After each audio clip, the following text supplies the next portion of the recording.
Good evening, everyone. I am Jessica Jain, and on behalf of ASME VIT, I welcome all of you to the workshop on electric vehicle design. We are delighted to let you all know that we have collaborated with iPram Skill for today's workshop. As we know, electric vehicles is one of the dominant technologies in the new generation of automobiles. This course examines the newest major subsystems of hybrid and electrified vehicles, including the engine as well as the integration of these subsystems into the vehicles. All students will complete a final project of their choice on the topic related to hybrid and electric vehicles. This is one of the buzzing topics of this decade, and learning about them promises a bright career. We have ISO certified certificate for all attendees, along with the privileged access to study material and recording of both sessions to further help your understanding. Moreover, an industrial internship in the industry will be provided to the top performer. The speaker of our today or of our event today are Sir S. Nandu and Sir Murli Srinivasan. Thank you. I hope all of you will enjoy this workshop and make the most of it. Now I'll request Sir to take over the session.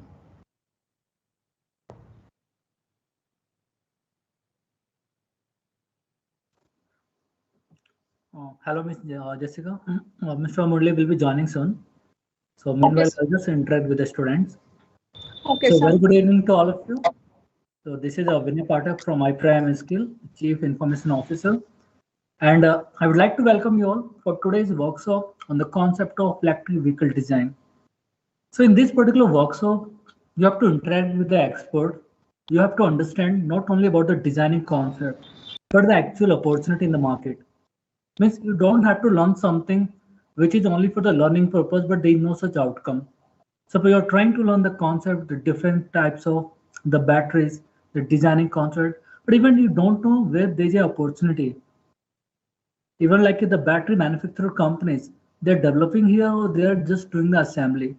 If they're doing the assembly, what kind of knowledge they are looking from fresher for the battery engineer post? And if they are going to develop their own battery pack, what all process they are using in the industry? And for those process, what all concept you are supposed to learn during your graduation? And how your projects, your portfolio is going to matter for this kind of profile. So these are the actual point that you are supposed to learn and interact with the expert. The content, the concept of batteries and all, everything is available on the internet. You can get lots of information through internet, but the actual insight of the industry is always missing on the internet.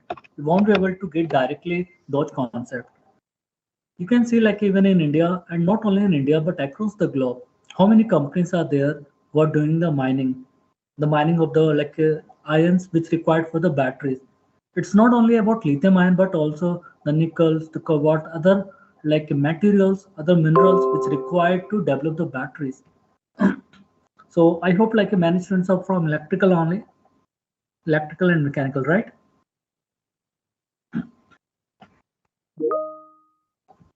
You may drop your lecture Yes, down sir. to the chat box. Yes, sir.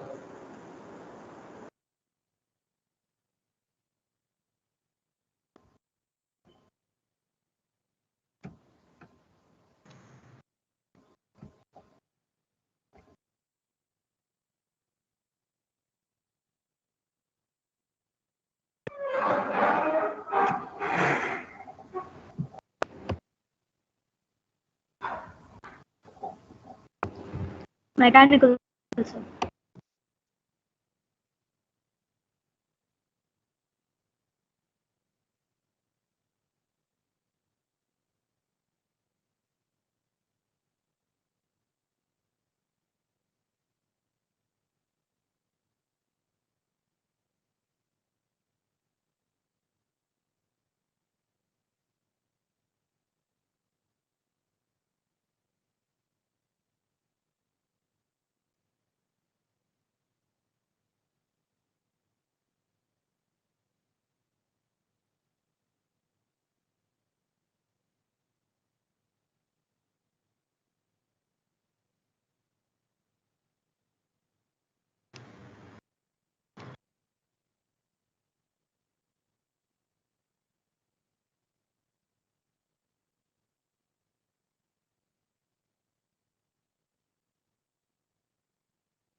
Yeah. So Very good evening to everyone. Hope everybody is doing great. So, is my voice is clear to everyone? Are you people able to hear me? Yes, Yes, sir. sir. Yes, yes, it's clear. As Yes, sir. screen, Yes. check whether my screen is perfectly visible without any patches, or able to see my screen properly. It's visible, sir. Okay, great, fantastic. So my name is Srinivasan. So I'm going to be your primary instructor for this course, right? So we're going to spend 2 days on this particular product development course. So this is highly curated course. It's not another webinar where we talk about theoretical stuff on the development. So you will be actually getting into the product development, what exactly goes uh, in and out data, and then processing, and then analysis. Everything will be taught to you. So moreover, I don't prefer people to just listen and over a period you tend to forget things, right? So don't do the same thing here. Have a piece of paper or anything that you could note it down, and strategically I have a formulation where you keep a track on what you're learning and processing it, right? So I strongly suggest everybody to do that. And before getting started, I want a quick answer from the audience. How many of you are from mechanical and how many are from electrical, and which year you belongs to, right? So quick information about your name and which year you belongs to, and your department, which department you're from.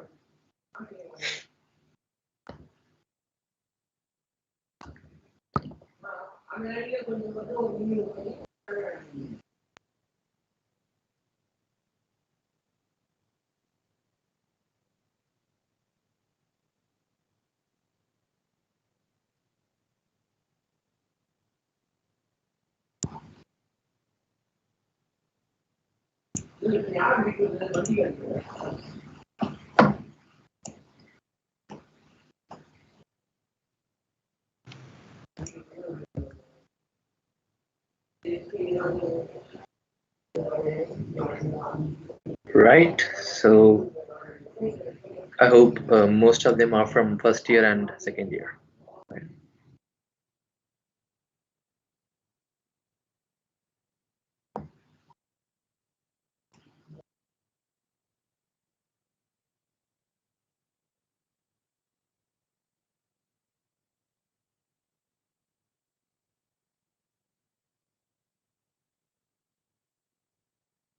Okay, mechanical. I see a lot of mechanical and ECE chemicals in the list. So, okay, great. Okay. So basically, this helps me to curate the content much more way these engineers can understand. Because if the same session is for final year student, we could do it completely in a different way. MTech automotive. Okay, so it's I think totally mixed up, right? So but majority are from mechanical, and we have a good portion coming from the ECE. I sense that. Okay, great. So we'll directly jump to the session.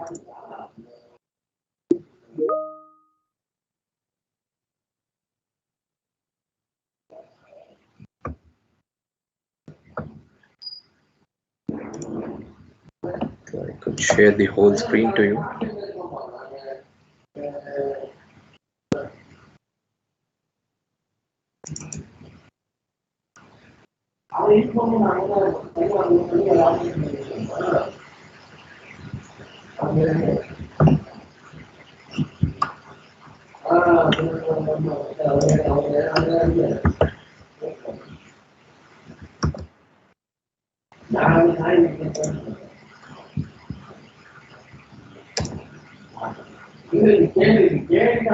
Right.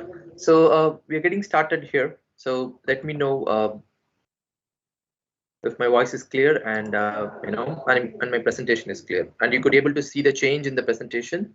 So that's we can get started.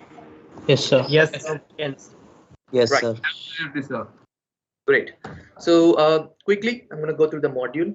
So this is a module that we're going to focus on. We're going to go gradually to each and individual module to understand how each module contributes to an entire car, right? So basically, to give you an idea, in a single product, you take around 10 to 20,000 engineers work together to put all the effort to bring the final product, right? So each subsystem is dedicated to an R&D department. If you take any general automobile company, who develops product, they have each division. So one is from the powertrain, another one is from the vehicle dynamics team, and another one is from the lightning team. So they have so many departments here, right? So we are going to majorly pick the dominant departments and trying to understand what they exactly do it, right? So how different they are from your academic, right? So we're going to directly look into how you could draw a direct line from your academic to an industry, and what are the things that you need to really take care of, right? So because the problem all over the world is industry is focusing on a different direction, or the research that they are doing is completely on different direction.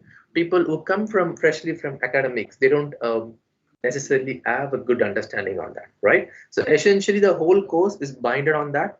So we are trying to focus on how to give a perspective from industry to an academic person, and not only giving you a conceptual idea and you trying to find it by your own logic. That's very important, right? If I'm going to say this is how we do, or this is what we do in industry, you couldn't directly hold on to that for a long time, right? Instead of saying that, what we're going to do is we're going to say what's the reason behind that we are following this particular protocol, not the other way around, right? So that's a overall idea of what this course is going to be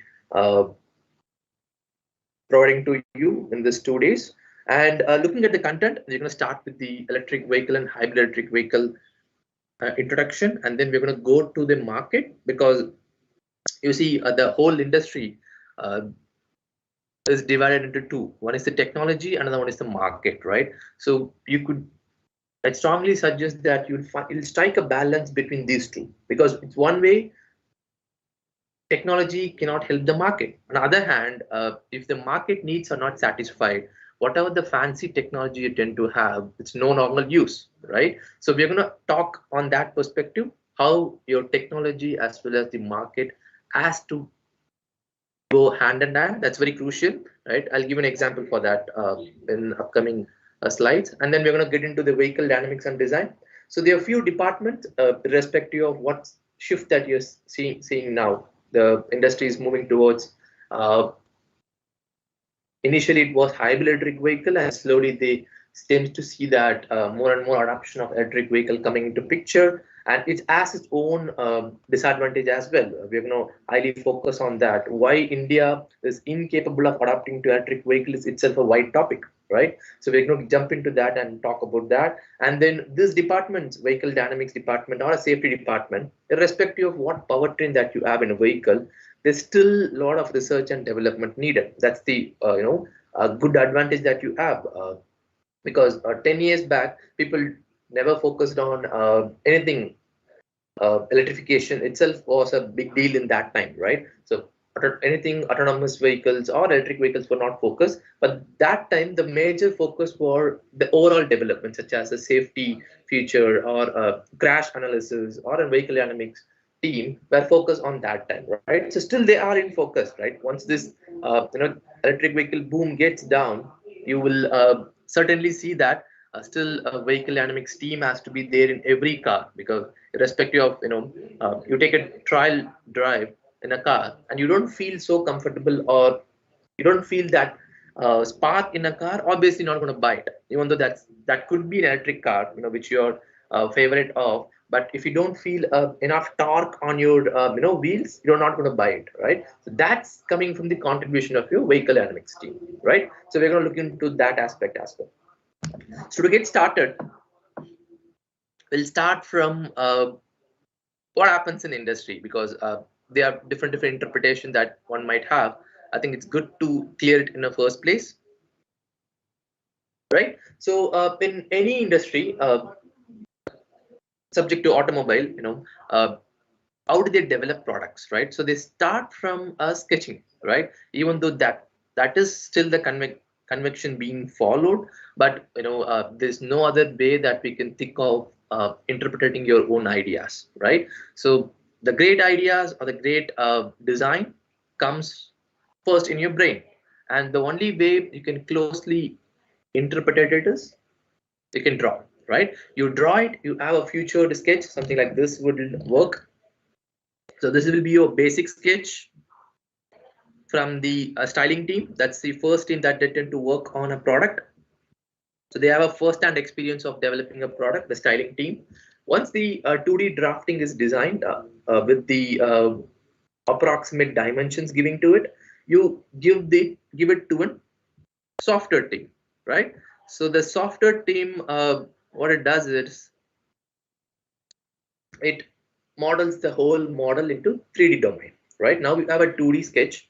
You can't do much with a 2D. You're going to a 3D. You can use n number of software to it. There are multiple software available. Depend upon what you do. If you're working on a solid, you tend to work on softwares like SolidWorks and NXCAD or different softwares out there. Different company, they prefer different software.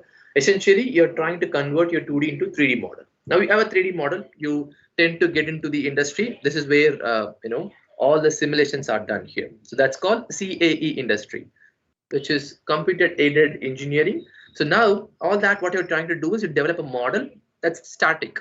You're not pretty sure how this model will behave in practical scenarios, right? So let me give you an example here. Look at it. This is a Quattaca model where we tend to see what's a vertical displacement here, and then how much of stress and strain happening in this particular component here, right? So now this gives you a picture. Okay, this is what you're trying to expect this model to behave in practical, right? So that's where all the subjects comes into picture. If I could name it here, I think roughly I could name your vehicle dynamics comes into picture, your strength of material, safety coming into picture, and then so I can keep listing out all day, right? So whatever theory that you tend to study, now you find a right spot as an application, right? So your job being an engineer is to just connect this. You have a bunch of theory which you studied and got marks for. Now who is gonna convert that theory into application, right? So that part has to be exclusively done by you. No other professor might not be able to help you because he is good at that. He can deliver research product, or he can even help you to develop a product. But when it comes to industry, there are criteria over there, right? Because think of this way, I'll give you a state of an example. All the academics, what they're trying to focus is the truth, right? What is truth? You take a material, you're trying to keep working on your project, you're trying to come to a conclusion what this material is capable of, or you're trying to understand the true behavior of a material, which is not the same in the industry. In industry, we have a time constraint, we have a budget constraint, we have also a cost reduction factor here, right? So now the same component, if you're trying to design, analyze, and model in industry, you have to do it in 5 to 10 days, or might even be lesser than that, right? What you'll do in that case, because you are only tuned in on academics where you have a lot of time, you doesn't really care about the time that projects involve, right? And you don't even care about the cost, right? What you're trying to do is trying to understand the best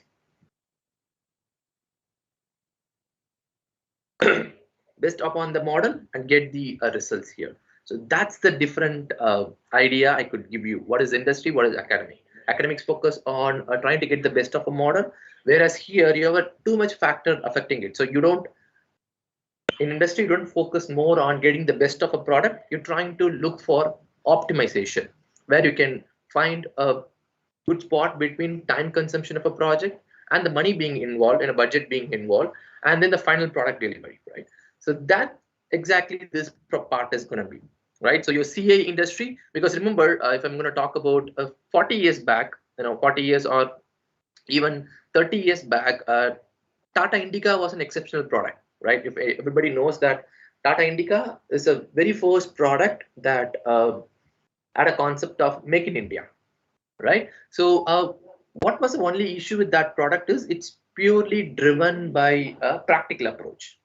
There were no future that time, there were no supercomputer that time, or even a high performance computer at that time, right? So they used to design a lot and keep testing in a practical scenario and find the fault and then fix it, remanufacture it, keep doing the same thing until the product gets optimized. But the new age technology here, what you tend to do is you have a design, you give it to the CAE team, and in turn the CAE team run a bunch of analysis, and then they're going to give it to the practical testing team, right? So now the practical testing team have a bunch of data with them from the computer simulation engineers or system engineers.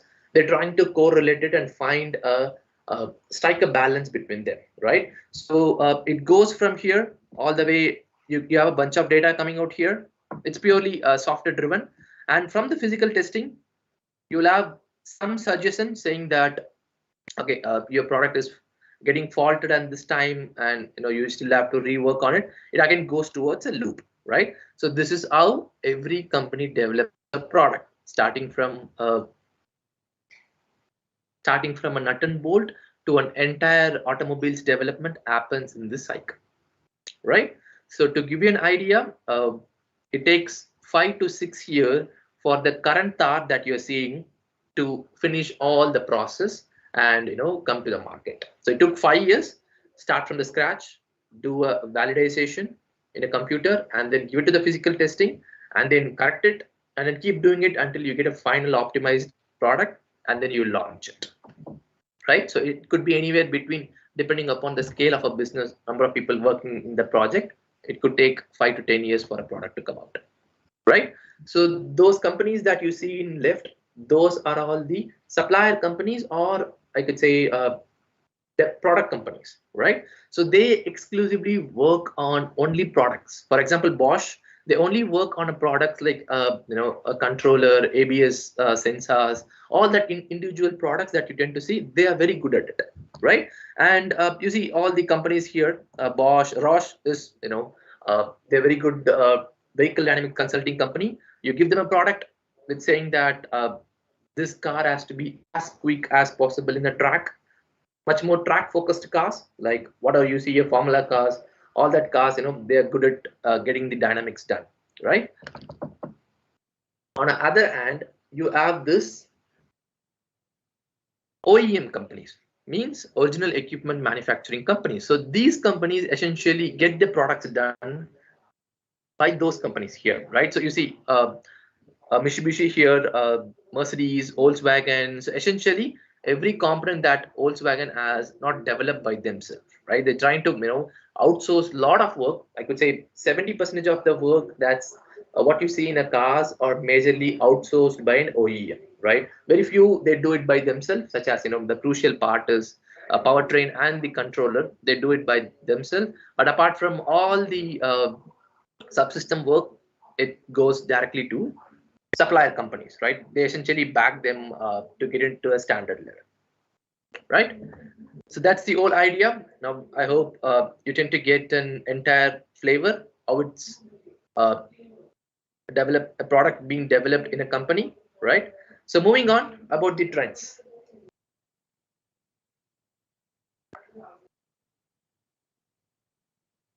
So what we talk about trend is a certain trend get a spike in certain time period, right? So it's completely subjective. To get you an idea about it, look at the timestamps here from 2000 all the way up to 2040. So 2010 up to 2010, the major focus was trying to reduce the vehicle weight. Hence, you trying to get a good mileage through the vehicle. That's what the major focus, because a lot of people were talking that time. Mileage was a huge concern, so people tend to work on that, right? So slowly, people tend to move from there to transmission, where they felt that still the transmission could be more and more torquey. They want more torque in the wheels, right? Obviously, if you want to drive a car, if you don't have enough torque, you feel that the car is slowing down. It's not picking up with your face here, right? So the transmission work of gear system, multi-stage gear systems, and dual clutching, more and more that period there was this huge innovation coming up there. So that period was contribution to the IC engines transmission and gear systems, right? So slowly we are trying to move to a hybrid electric vehicle, or I could say micro and mild hybrid technology. So why is that, right? So the one big drawback that you tend to see in engines is, I think everybody drives car, right? Everybody have a first-hand experience of driving an automobile. It can be a car, it can be a bike, whatever, right? So you could notice that if you would have started your automobile, the RPM shows that somewhere near around 1000, right? So have anybody asked yourself that why it has to be in that range? Why can't it can be anywhere lesser or higher? I think everybody drives automobile, but have anybody particularly noticed why the RPM has to be anyway in that range? Why it can't be lesser or it can be higher? Have anyone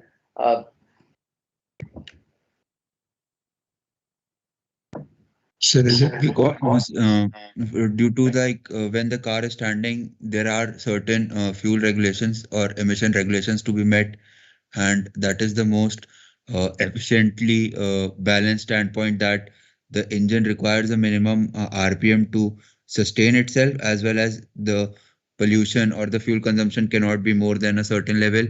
So that is why that RPM is chosen. Exactly, right?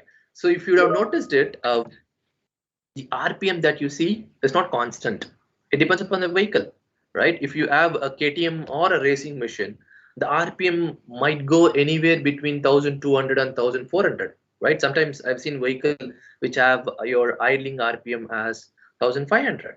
That's possible, right? Whereas on the other hand, I could show you vehicles. I think in that category, you could classify this Royal Enfield or the bikes that tends to give you torquey. If you just check the RPM, it's nowhere near 2000. It could be anywhere on 800, 900. It still functions, right? So the whole point is how efficient these engines are. So to put it in a nutshell, your IC engines are incapable of delivering constant torque and a constant speed. That's obvious, right? So that's why you need a RPM to sustain at that level. If you're just trying to decrease it, which you can, you can't do it nowadays, but old days there were times where the manual carburetor were there. We tend to easily decrease the RPM. So what's the result of that is, if you just decrease the RPM to a level of 700 to 500, when you sit, you're trying to move, your vehicle will not move because weight to the torque ratio is not balanced. That's the only problem that you have in IC engine. The initial torque that you tend to expect is very, very low, right? So this is a big drawback. If you're trying to decrease the RPM, you will lose the torque efficiency. If you're trying to increase it, you have a pollution regulation coming into picture, right? So to some way compensate it, people tend to adopt different powertrain. So that's how these new technologies start evolving. The idea of hybridness coming into picture, right? Because why it's hybrid? Essentially, the name says you have a two powertrain. One is good at something, another one is not good at that, right? So your electric vehicles are good at providing low RPM, high torque, whereas your IC engines are only meant for cruising.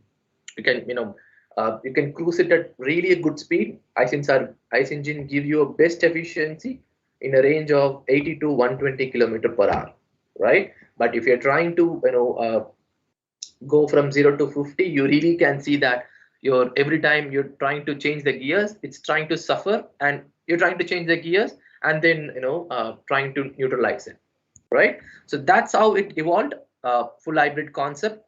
And then the plug-in hybrid, since full hybrid have a big problem that quickly you will exhaust your batteries, because essentially a hybrid doesn't have the same big engine that you have in a conventional car, right? That's what the idea is, right? So your conventional ICE engine, anywhere between 2000 to 2500 cc engines will be there in your ICE conventional ICE engine car.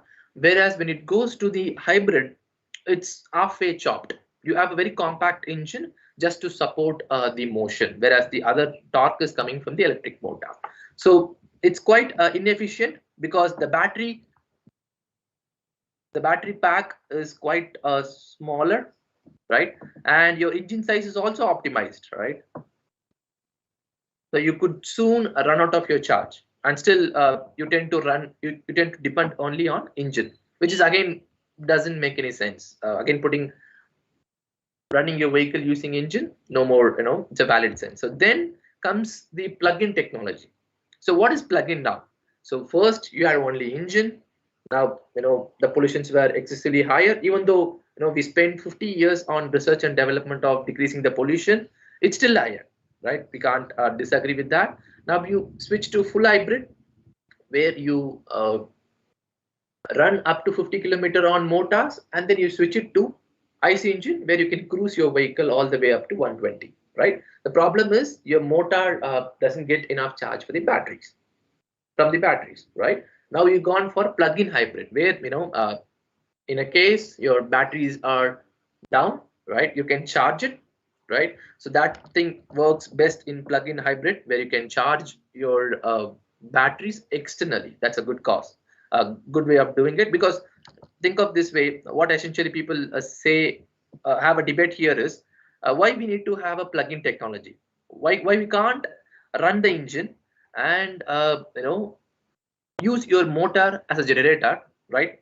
So generate electricity which is sufficient to run the car, right? So that is not the case. People tend to ask me a lot of times, sir, I have an exclusive idea for my project or master thesis, saying that we don't need plug-in technology. I run my engine, even though that's a compact engine, I'll run my engine, I'll try to generate a regenerative power, and then use that regenerative power to store to the battery and give it to the motor whenever it's needed, right? It never works, right? So practically speaking, pen and paper assumption could be different, but when you make the product, you will see that no more your idea is valid on the wheels, right? So make sure your ideas has to be practically possible. So, and then moving to EV here, right? So up to this point, people were more curious on developing multi-stage transmission or dual powertrain.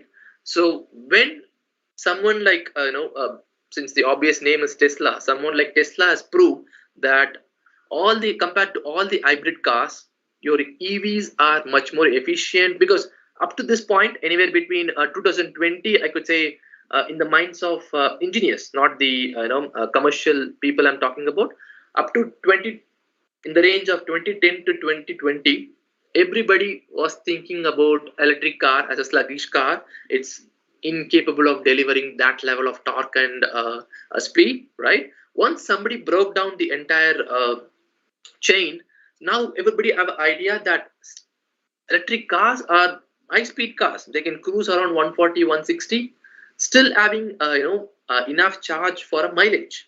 So that's how the table has been completely off now. So people now investing on the batteries and more and more research on the battery part, because if you don't have a charge, obviously the amount of torque and speed, the specification is going to given by the company, you're not going to meet it, right? So that's the market that we're seeing here. I think up to my prediction, within 5 years, you will see people driving full-fledged electric cars. We are, the still debate is on about the cost, but still people manage to make it in a range of 20 to 30 lakhs, right? That's the problem. ICE engines are much cheaper. That's why if you take today's statistics, in a range of 2 to 3 months, there are a lot of ICE engine cars being sold, right? People keep purchasing, like companies are producing in a mass, I heard that one of my development team per day they tend to produce 200 to 300 cars of ICE engine, which means that people are excessively buying it, right? Because all the stocks that they have, they're trying to clear it out, trying to adapt to EV, right? So that's what it's happening. So final development is going to be on fuel cell, right? So why? We all the way started from vehicle weight to EV. Now, why fuel cell?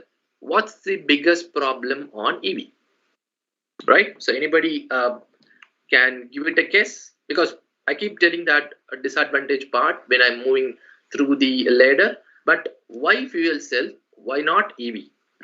Sir, we do not have to. Because fuel cells have a higher combustion rate. They have a better combustion rate as compared to like the petrols and stuff that we had before, and it's cleaner. It produces water as a byproduct, which is a clean byproduct. It's much better. Sir, but the major advantage is all about refueling, sir. Refueling time of this EV is quite longer, but in case of fuel cell, we could easily refill it maybe within 15 minutes. But when comparing to the EV, the recharging time is quite higher. Even though we have fast recharge, it will be taking 3 hours. We can't wait in a bunk for a 3 hour of refilling our fuel. But it's not the case with this fuel cell vehicle.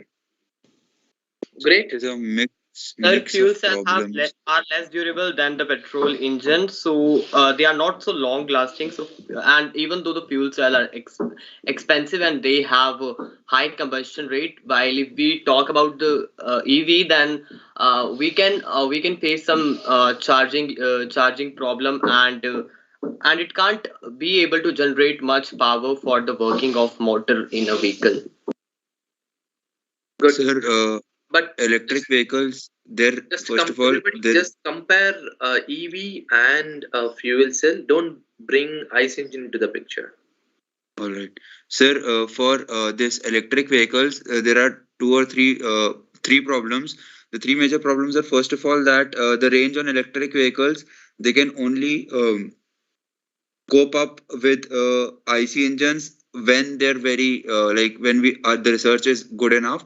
It's like the range is a problem. Secondly, the charging time is a very big problem, that even if we go for very fast charging supercapacitors instead of batteries, we'll of course be diminishing the range, but still we'll require at least half an hour to charge it. And the third and the biggest problem is that the mining of the materials is not green. That means that if we look in the overall picture, electric vehicles are not as green as they are supposed to be, as they are shown to be. And once these batteries get discharged and are put out of use, they're again polluting the environment, which will not be the case with fuel cells because they produce water as a byproduct. Great. So that's all the incredible point that you guys have. But I'll try to make a few correction on it. Whatever left a few discussion on it, I'll make that. So good. So why fuel cell? As you guys able to answer it. The only problem with EV is not charging time or infrastructure.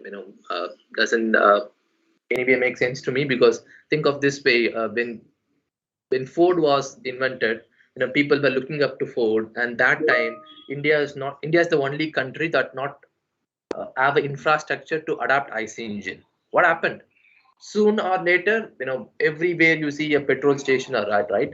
So everything keeps changing, right? So about the charging stations and charging time, people were highlighting that point. I would say that the whole product is being developed on swapping technologies, right?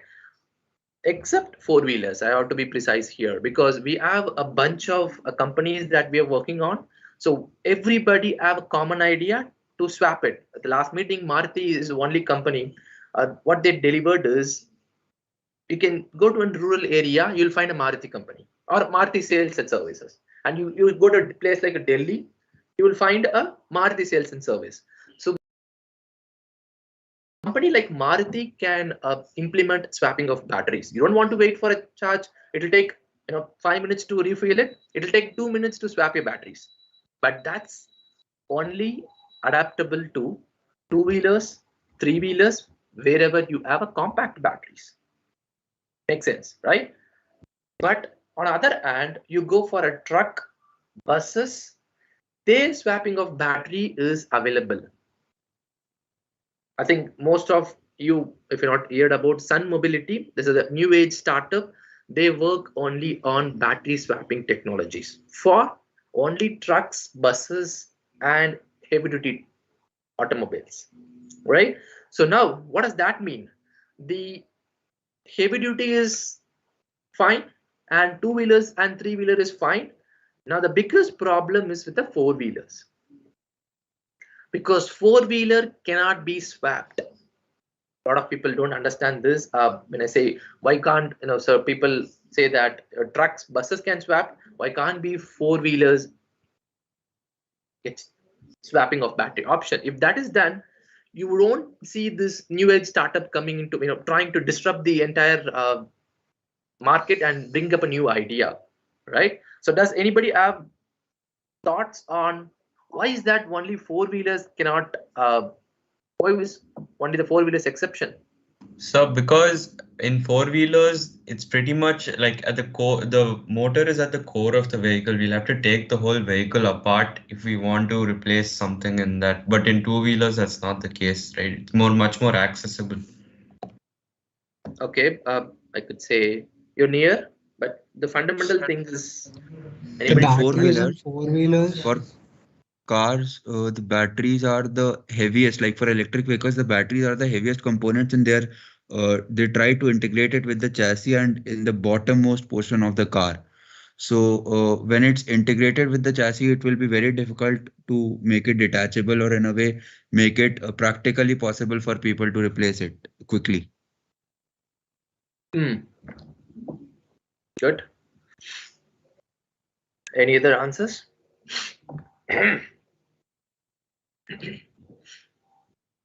Yeah, so the idea is your floor pan itself a battery. When you talk about a floor pan, which means that structural stability of your entire car is on floor pan, right? So whenever we design floor pan, we make sure that we divide the car into four parts, and whenever the passenger sits, we account for all the weight, right?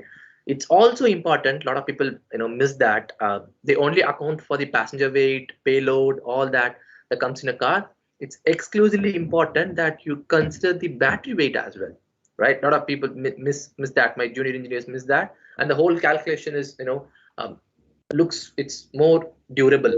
No, once you account for a battery weight, you tend to see that the entire load is on the battery, the open surface of the battery. You tend to shell it down and have a floor pan, and that's the biggest challenge. I would say challenge, because when you say problem, no more people tend to have can't think about it. So if you have being an engineer or trying to solve an industry problem, take this problem and find an option where you can swap the four-wheelers battery without changing the structure of an automobile, right? So it could be a new idea, what I'm talking about, but everybody knows it, right? 5 years back, Tata started their own process. I think Tata Elixir, they started to doing that. It's still their process. Once they are done with the development, full scale development, I think we could see a prototype on that as well, right? So that's the idea. So moving on, I hope this particular topic is clear. What are the how we marched forward and where we are, right? And then how possibly what are the things that could happen in the market. So hybrid, I think, as I already talked about, it's a dual powertrain. When I talk about dual powertrain, first thing that everybody has to see is what about the initial cost. Obviously, the battery and the motor and the ICE engine is going to add up a lot of initial cost. But take a Ciaz, Maruti Ciaz is a one vehicle which has induced this hybrid technology to India, right? Before that, people were not even sure about even this works, or what about the overall efficiency, right? So the overall efficiency band was 40 to 50% that time. All the ICE engine, the greatest ICE engine, whatever you call it as, it could produce only up to 40 to 50% of efficiency. right? That is quite high, what I'm talking here. Practically, you could get only 30% of efficiency, but making it as hybrid can take up to all the way 50 to 60% of efficiency. That's the whole point of doing it. Now, if you think of hybrid, it doesn't make any sense, or you're trying to have a product that's more advanced. But according to me, if you talk of in terms of hybrid, I would say a lot of point that you could compare to electric vehicle is having high-handed advantage for hybrid electric vehicles, right? Because the term clean energy is no more a valid, because that's a marketing strategy. People tends to look at the other side as well. You know, when you say electric vehicle, the branding or the government opinion on that is a clean energy. That's how it marketed off, right? I could think of Tata Nano. Same thing has happened with Tata Nano. Tata Nano is the only car in India that have more than 20 patents, but still not been discovered as a well-developed product in India. People address that as cheap product. You know, they could name it as a cheap product or an inefficient product, but they don't see the engineering side of it. So Tata Nano is a breakthrough of all the automobile that time, the conventional automobile that time. So only idea people was it's like not a car. The idea was to compete with a scooter, not a car, right? So same this market people tend to spread the news to the whole society that EVs are a clean energy source, or eco-friendly, but they're not completely eco-friendly. Let's think of this way: where you're getting your electricity from. You're again burning the coal. You're running NTPC and NHPC. I think we have 12 to 14 in India, and you run all the time. You tend to get the electricity. So again, you're burning the coal. On other hand, however, your petrol mining is also done by electric motors, right? So everywhere this is a problem here. So if somebody is going to say to you electric vehicles are clean energy, ask them the statistics of how much of renewable energy is being used for your automobile. Clear? Right? So the discussion keeps going on in that division. I'll talk about more on my upcoming slide, but understand it, how much of your electricity of your automobile is coming from renewable and how much of it is coming from non-renewable. And the answer to that will be obviously huge amount is coming from non-renewable, and renewable it's just, I could say, if it is even quarter of non-renewable, it's a great deal. So comparing to the plug-in and battery, where you have a battery dominating the entire electric car, so which means that if you do anything about electric vehicle or you're going to research on that, you anyway has to come to battery, right? Be it cell chemistry, be it the battery chemistry, battery design, modules arrangement, all that it as the primary source of electric vehicle. On a hybrid technology, why people still selling it is they're not certain about how this market will adapt, because nobody can be certain. They have a lot of predictions, a lot of theories over there, but nobody is certain after 5 years what will happen. People can say that due to high initial cost and the adaptation, we are not going to adapt it electric vehicle. It's still going for a hybrid vehicle. On the other hand, people can still say that we open lots of charging station. We keep swapping the battery, and some way the automobile companies trying to reduce the cost. That's a major concern. Cost 20 lakhs is for an commercial angle. 20 lakh rupees per car is quite higher. People tend to figure it out somewhere between 7 to 14 lakhs a range. If you have anyway higher, a lot of people tend to not have a attraction towards electric vehicle, right? But apart from it,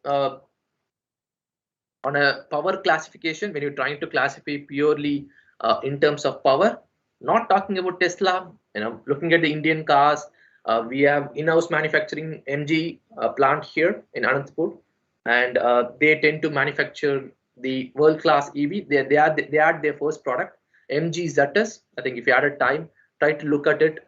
It's the first Make in India product, has been practically launched and it's working well. compared to any hybrid vehicles here. And these are the advantage and disadvantage part I could come up with. The pollution is one aspect. I'm not going to talk about pollutions here. That's again, it's purely depend upon policymaker. So one thing I can say about the pollution is it's purely from the policymakers. So who are these policymakers?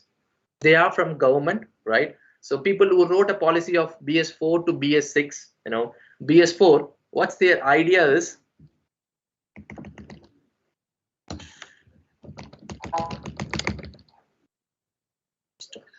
yeah, so I'll give you an overall idea. So you take BS4, if I hope my screen is visible to you. Yes. Yeah. So I'll not go into detail on this, but I'll give you essential information. Right now we are in a BS4. Soon you will see these policymakers are making BS6, right? We're not so long. We don't have too long time on that. So what's the idea is BS4. The rules were pretty simple and convenient. That's why you can compensate with the engine cost, and they sell it, right?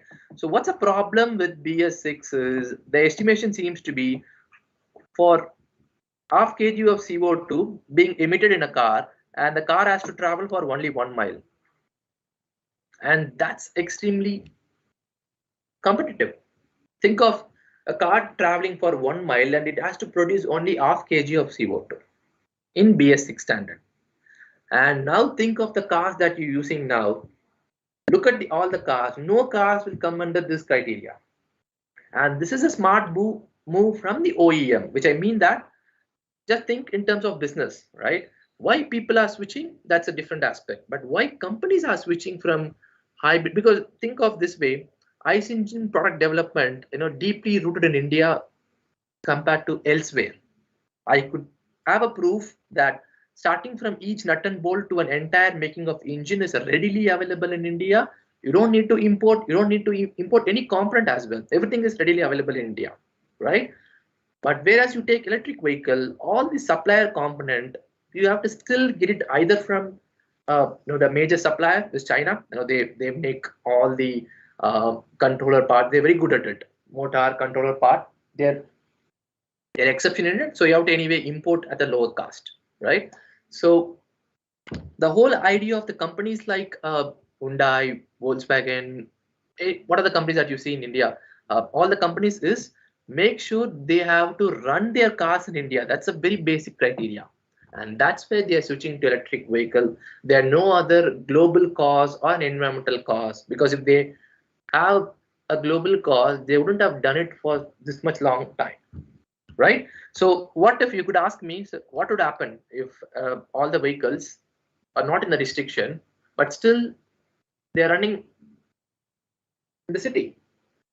Per amount of CO2, per kg of CO2 that's being emitted by the company's car, the company has to pay a fine to the government, which is no company is willing to do that.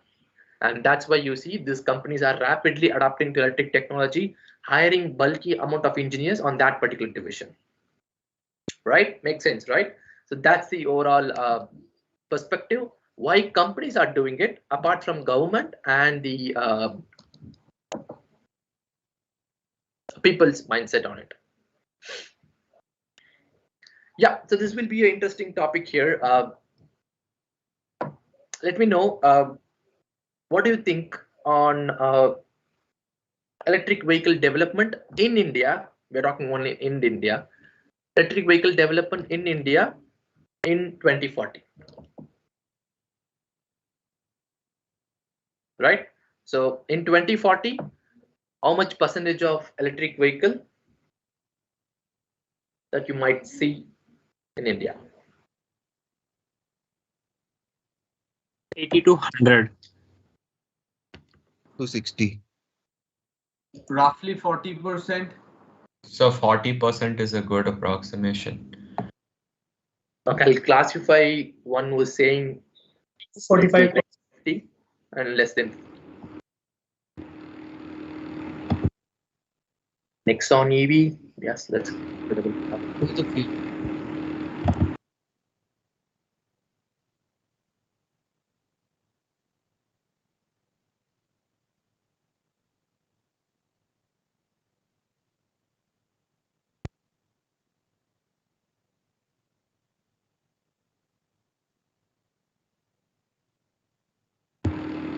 40 to 50 seems like a good approximation. So 50%, or it will be nearly 49-50%.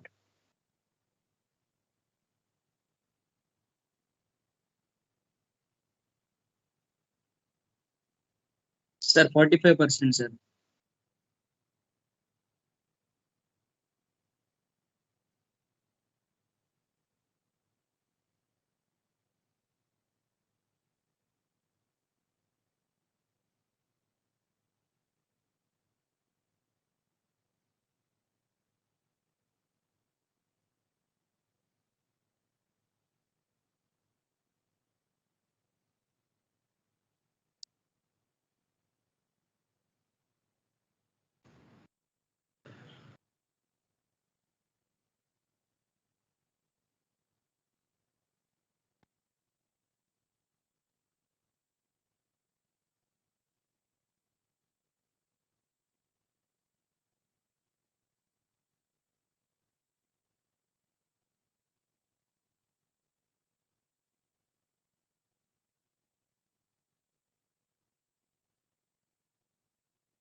Hi guys.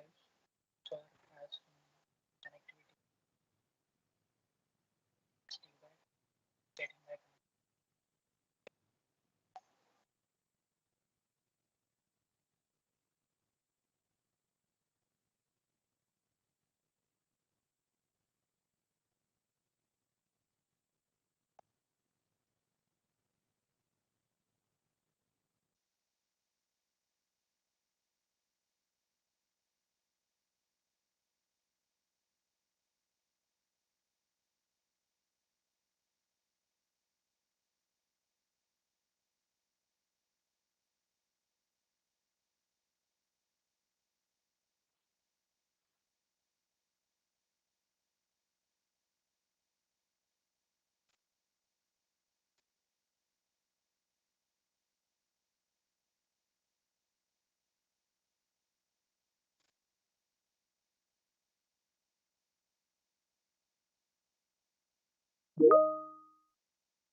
Everyone, we are really sorry for the inconvenience, but we are contacting the speaker. I guess he has some technical issue. Please do not leave the meeting. Sure, sure. Okay.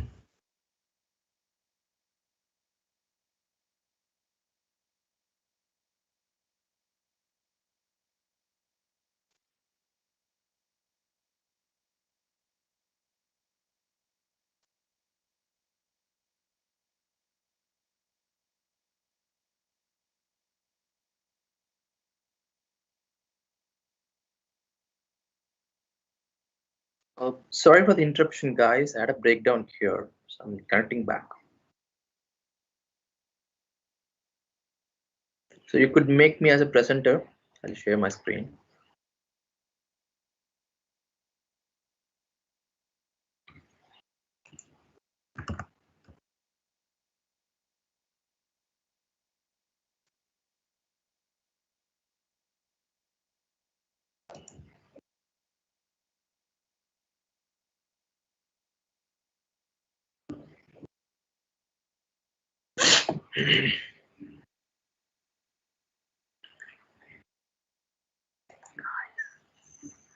So I made you the presenter.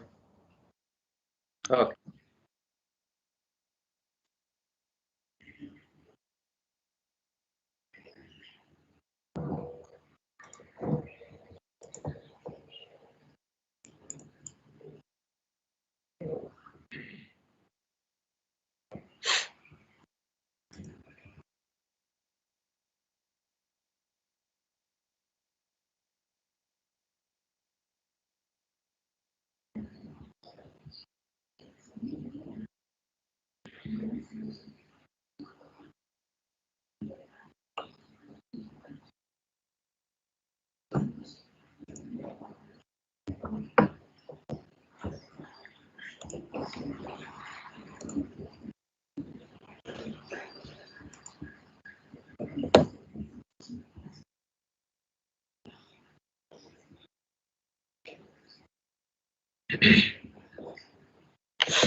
Right. So hope my screen is visible to everyone. Yes, sir. Right. So where were we? Yeah, regarding the development, right? So what do you think? I think a lot of people said 80 above 50, right? So there is a catch there. The kind of development ratio with respect to the adoption in India, right? That's the difference. So what's being developed, that's known as technology, which means that you see a Tesla, right? So Tesla is well known for technology. On the other hand, that's not been shown to you, or people don't care much, is the market. So usually what I mean by market is the major players are in automobile. I think whatever we deal with is, one is China, another one is India, and Germany and US, right? So these are the four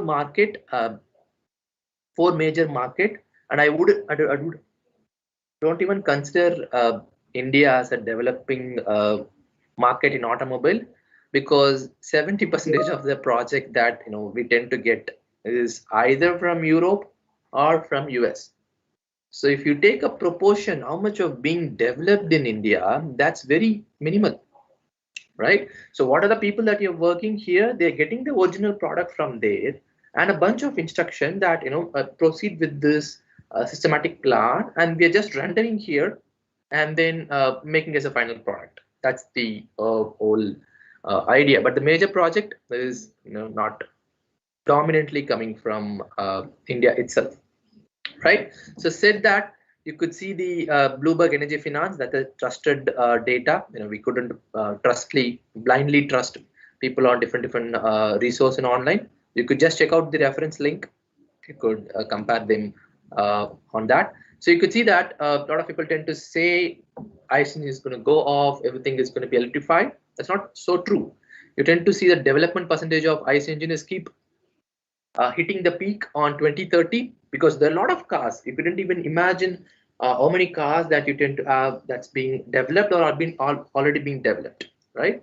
At 2030 is the point of saturation. Never been in history that 2030 to 2040, the development and the sales has been saturated. So this is what it makes true, that yes, no more, there is no progression on ICE engine. 2030 is where you tend to see it be a lot of time for it. So on hybrid, on battery, you tend to slightly peak up at 2025, because no more people still not aware of, a lot of people practically they don't suggest electric vehicle. They consider a lot of factors. So you see a little bit initial spike over hybrid electric vehicle, but post 2030 and 2040, the electric vehicle demands the market and keeps the figure up to close to 50%, right? That's being said, even though all the effort from the government and the sector, the core sector itself, at 2040 we can reach up to only 50%, not more than that. Why is it? Why do you think, after all the effort by the necessary government as well as the OEM itself, why we can't make it close to, I think somebody said 80%? Why is that there's a marginal gap?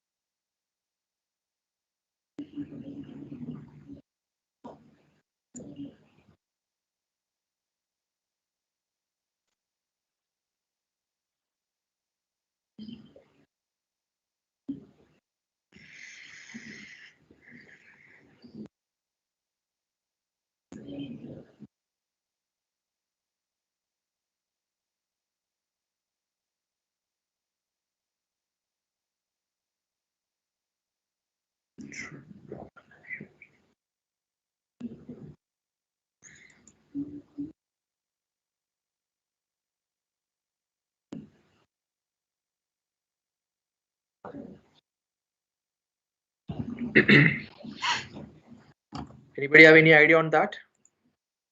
So why is the development is stuck to 50%, even after putting all the effort necessary from the government and the OEM? as you already told that most of the other countries, India is dependent on most of the other countries. If the government is little bit decreases the import taxes, let's say Tesla is also not willing to import its product India because of the import taxes. If the government provides some reasonable cost and all, then we can see a boom. It depends on the government. Okay. Sir, the mindset of the Indian buyers is pretty much different from the mindset of the buyers that are found abroad. The Indian buyers are more focused on the amenities that we get inside the car rather than the technology on which the car is being driven or the ride quality or the performance, the sheer performance of the car. The thing with electric vehicles is that the technology and the battery right now is so costly and moving future in the future also it won't come down by a lot. What will happen is that suppose if an Indian buyer goes and look at a 20 lakh rupees car, he would want certain amenities, say leather seats or something like that. But the cost of the drive train would be so much that the interior features of a 20 lakh rupee car would be comparable to that of a 12 lakh or a 15 lakh rupee car. So that will be a major demoralizing factor for the Indian market, and maybe that is why the prospected growth is not that much. Got it. But And for electric vehicle, there is high cost of installation for the charging station, and its service is also limited, and it is not accessible in every corner of our country. I guess that's the biggest issue we are facing. okay. And one more that in the safety point of view also, the lack of awareness to how we can use the electric vehicle, so charging and discharging process. So lack of knowledge is also one of the criteria, safety point of view. Mhm.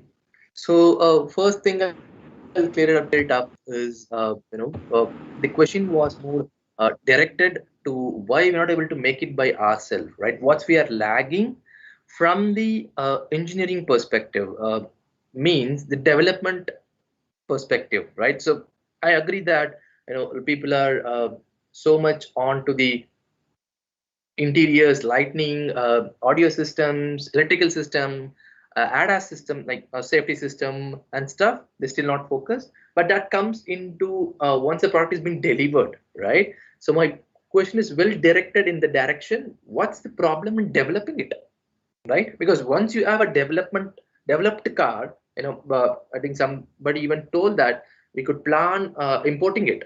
That's nowhere in the game, right?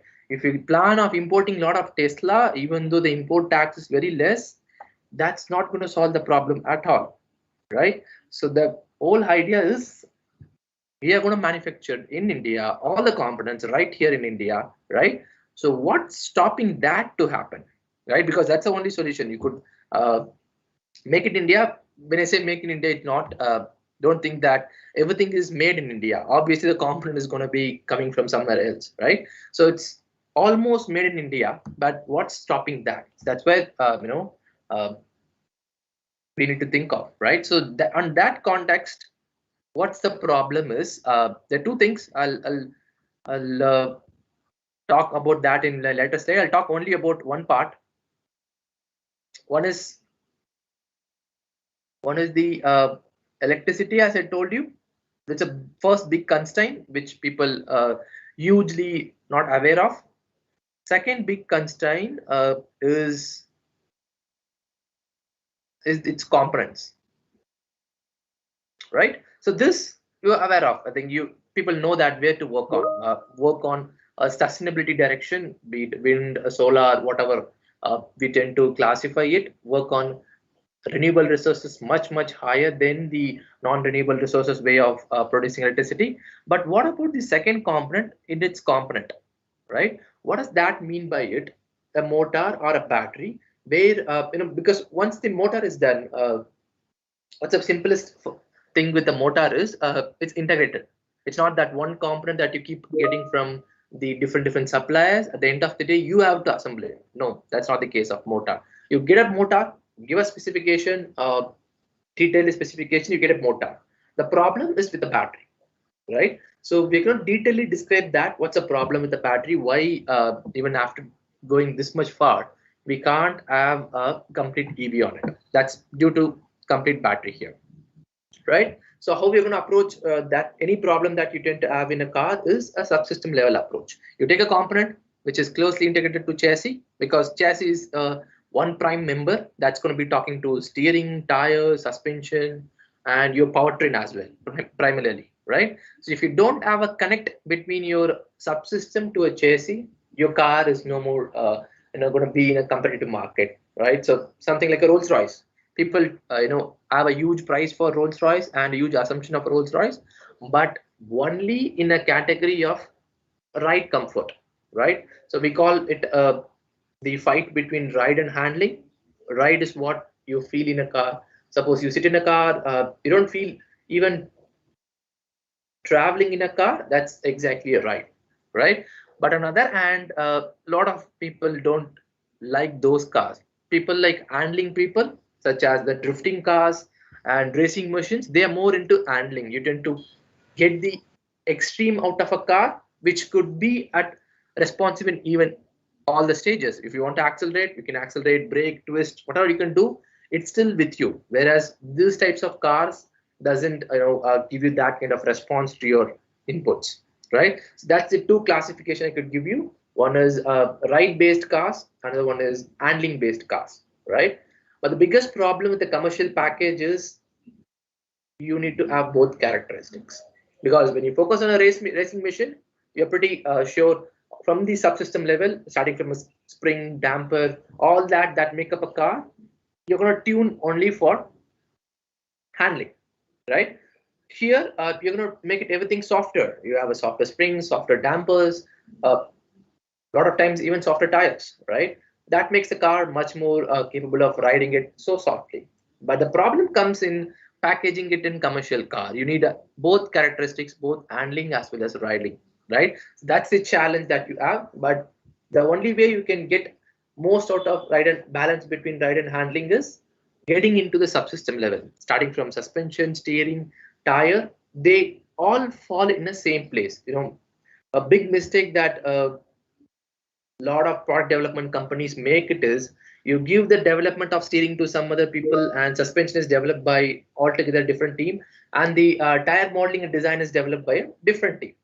Now, what's the problem is these three has to be in the same exact line, or else I could say they are well so interconnected. If something happens, tire happens, it has to have a similar effect on the steering and suspension. That's the art of making automobile, right? It's not that as easy as you think. Take a suspension, put some random numbers, get the component done, the vehicle will work. No, you have to integrate it to other subsystem, including powertrain, right? So be noted on that particular idea.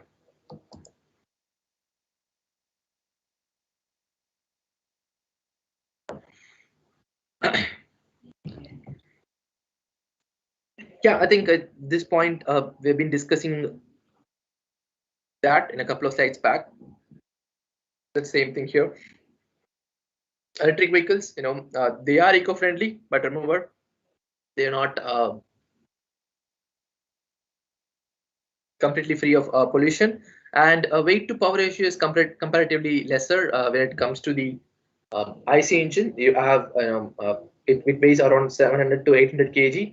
That too, the horsepower is not even near to 5 to 10. I've seen a lot of engines which we manufacture. You could get a maximum horsepower of 5 to 10 horsepower, which weighs around 700 to 800 kg. Whereas a compact motor, which is just 400 to 500 kg, capable of providing 7 horsepower instantly, right? That's the reason why people get to see the torque curve. So the torque curve of ICE engine, it keeps varying. It's more like a curve, right? So only at 3000 to 4000 RPM, you tend to get a slight imagination of what is constant torque, right? So what I'm focusing here is only in this range, you tend to get a constant torque. Apart from it, wherever you go, look at the drop here, and even after a point, whenever you're driving, you feel that over a point, it's giving higher torque. After that, you see a fall of torque. That's the big reason here. So that's the biggest drawback. So this is what we call it as a power band.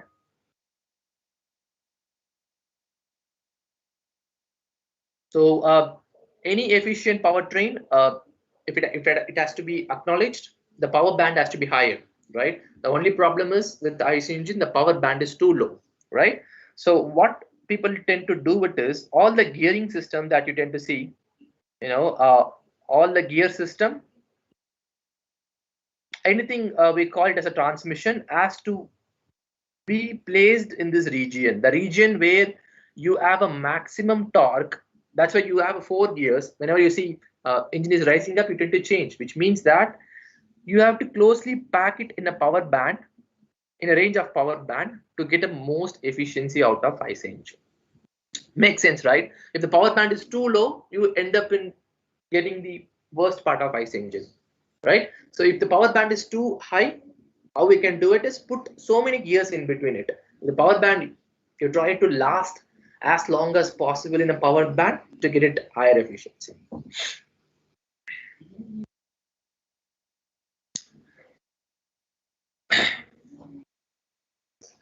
Right. So now we are moving to the steering geometry. I'm slowly inclining the discussion to the dynamics. I'll initiate the dynamics part today. I'll try to wrap it up with the dynamics part, and then we'll slowly move on to the battery and battery management system, and then power electronics part, I think, in next session. So up to this, anybody have any doubt before getting to the dynamics of automobile? So can you repeat that power and torque part? Okay, this power and torque one, right? So this is a typical curve of IC engine where you tend to see the graph how it's varying with respect to the RPM, right? So we have RPM stated here, right? So this is the lowest RPM. Obviously, you see a lowest torque being generated. But once you reach at a point, that's the maximum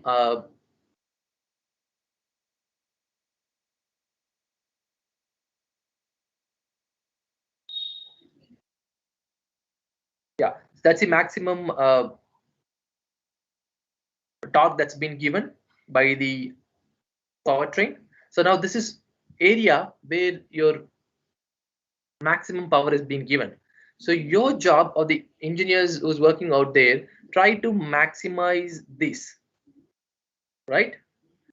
So they're trying to put a gearing system which could long last it, right? So what you tend to do it is, because putting gearing system here is extremely crucial, because the time that you stay in 3000 to 4000 is very, very less, right? It's very quicker, right? So the whole idea as gearing system is you could find a right plot, not two-way having too much of gap. You could put one from here, the first gear, and have the second one here, second one, and third one closer to the maximum torque, not exactly at maximum torque, just closer to 3000 RPM, and one from final RPM. That is your peak torque, right? So I think I'll make it as simple here: 1 to 2, 2 to 3, and 3 to 4. So this is from the ideal. This is the maximum torque. Okay, and this is close to that, close to 3000 RPM. And this is, you can find anywhere between that, right? So by doing that, what you get is a very gentle response from the gearing system. And that's the big reason you take an engine, go to the any retailer shop, ask the price of engine, you would say anywhere between 2 lakhs to 3 lakh, and ask the same retailer how much is the cost of a gearbox, you would say 3 lakhs to 4 lakhs, which obviously says that a lot of development and optimization is being happening on transmission more than engine. Because of the money being involved, that's why the product cost is too high compared to engine. Clear? Sir, what is the role of gearbox? Like you have said, we have to put first gear in that part and second gear in that part. But what's the role? Why we do this? What's the reason behind it? Think of this way: you don't have a gearing system at all, okay? And think of a single stage transmission. Out of your powertrain, you have only one gear, and you're directly connecting through the chain all the way up to your final drive. In simple words, you're directly connecting to the wheels. Okay, so if you're trying to drive it, what would happen? Any guesses? What would happen? Simply,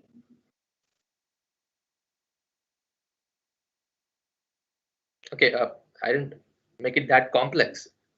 From the output of engine, you have a sprocket. You're directly connecting that chain to output. It will take more power to. There won't be enough torque. Start moving the vehicle, sir, to overcome this momentum of this standing vehicle. One by one, you can answer. Yashwant, you could answer. Sir, to overcome this momentum of this vehicle, standing vehicle, it will consume more power, sir, if we are connecting directly. True. Right. And sir, there will also be the high torque. High torque, no. The point is, ICE engine is incapable of producing high torque. If you're, I didn't say that I'm changing the RPM. I just said that same engine, everything is same. Output, I'm just connecting directly to input. There is no intermediate member. Nobody's in between them. They're straightly connected, right? With the same engine. So there is no change of torque. Same engine. So the way our gears work is that the lower gears are of bigger radius, so they produce more net torque with the same rotation or the same power given by the engine. So we can actually regulate the power output or the torque output of the engine while without actually changing a lot of things. If we just directly connect it to the wheels, then we won't be able to produce the necessary amount of torque for the necessary road condition. Exactly. So what does that mean is the gears that you tend to see, always, if you just add a closer look of your, I think what the example I could give you, two-wheelers, because that's where easily you can see it. The input shaft of the number of teeth that you tend to see is always bigger than the output shaft, right? Because in input, you have a number of gears. You can keep varying the size. Input means the one which is coming out of your engine. Clear? So when you get a power, the problem why you can't directly connect the engine output to directly wheels is, first thing is you can't stop the vehicle, right? When you start the engine, it keeps rolling on, right? And second is, what's available in the engine output is going to be the same as in tire output, which we don't want, right? Because in static condition, you have a dead weight being given in the vehicle. You have to overcome it. It's not like you're traveling in 50 kilometers and amount of torque that need to move the vehicle is not decreased there. So the amount of torque needed to move the vehicle from zero is much far than what's needed in 50 kilometers or 60 kilometers, right? So in simple words, torque demanded by your vehicle to move is higher in static condition, but what's engine capability is very low. So to counteract that, you have a gearing system. So in first gear, your torque demand is too high from the wheels and engine is incapable of doing that. Now you go with a bigger radius. On a consecutive gears, it keeps decreasing it. At the final stage, since you need speed now, you don't need torque because you're already in 80 kilometers per hour, right? In that, you need speed. Now you slowly decrease the size of a gear and then, increase the speed, right? That's how it works. Hope that is clear. Yes, sir. Yeah. So yeah, moving on with dynamics. A lot of times when I take workshops and corporate session, people have hard time in understanding dynamics because no more things are static now. If the things are static, you could easily grasp it in one shot. In dynamics, what happens is everything is moving. That's what dynamics is. Why it makes so much of complex in people's mind is if you assume something is moving and you don't see a relative component is also moving, then you're only focused on one component, right? So when you talk about dynamic, is the whole car is moving, but in order to understand the whole car, entire vehicle dynamics, you have to start from each individual component, starting from the tire, steering, and suspension. So these are three major subject area where a lot of dynamics comes into picture, right? So these are the five categories where a lot of times tunings are done, right? If you had a chance to go to 3D wheel alignment or normal wheel alignment itself, which I think nobody does nowadays, you could see these numbers being aligned, right? Starting from camber, caster, kingpin offset, and scrub, toe in, toe out. These are the major criteria for you to tune your vehicle. But before that, you need to understand why. What's the reason being tuned? Because the 3D wheel alignment guy will never tell you. He knows what's a number to be set in the computer and it gets tuned, right? They can dive into it. Okay, I think I have this slide. It has to be here. So we'll come back to the hybrid concept in a minute once we're done with the dynamics part. I think I have slides on that.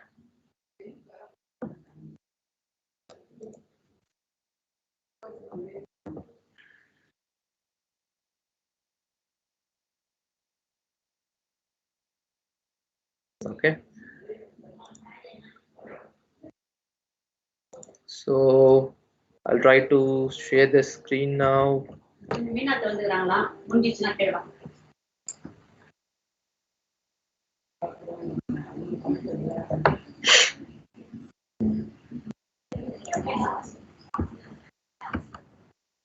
Okay, I'll come back to this in a minute, but let me check where the slides are.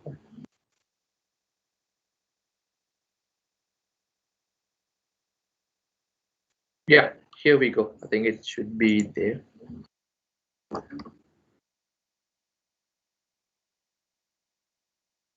I hope people can see it. Yeah, so camber, most of the time you tend to see racing machines having tires inclined, right? If you're not a fan of racing machine, you could notice in a commercial car, but not too much, right?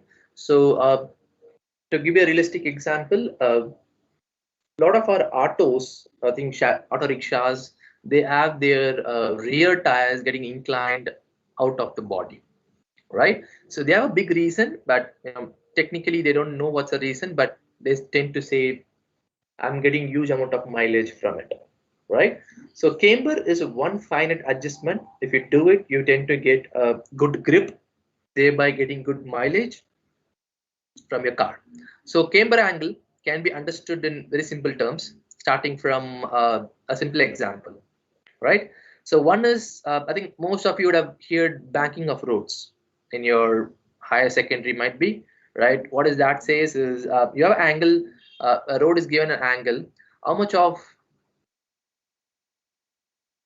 you have a driver who is driving it, say a pedestrian. A motorcyclist is driving in a slope, right? So the problem goes something like this. If the road angle is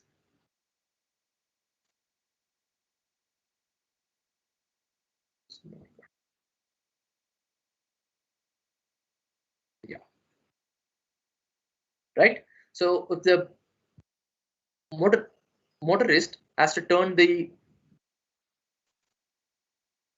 vehicle, say he's going to compensate for a turn, it can be any angle, just referring to an angle. So how much of that to that road angle has to compensate? For example, if he is going to lean into some angle, it can be any degree, how much of a road has to be well contacted with the driver so that you don't have to slip, right? Because if they don't have a proper contact, they obviously gonna slip, right? But practically speaking, you can't incline the road. Everybody have a common road. What you can do is you can only incline the tire, right? So that idea of inclining the tire is called camber. So we have a different camber to talk about. One is a neutral camber. For some reason, my vacuum is getting stuck. So hold on for a minute.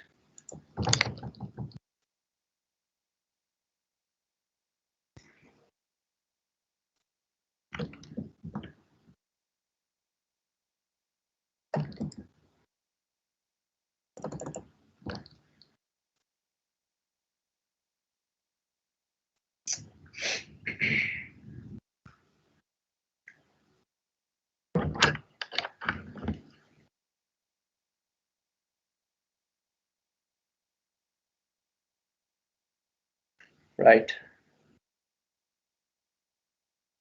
So one is a neutral camber where the tire central axis. So makes an angle of 90 degree with the ground.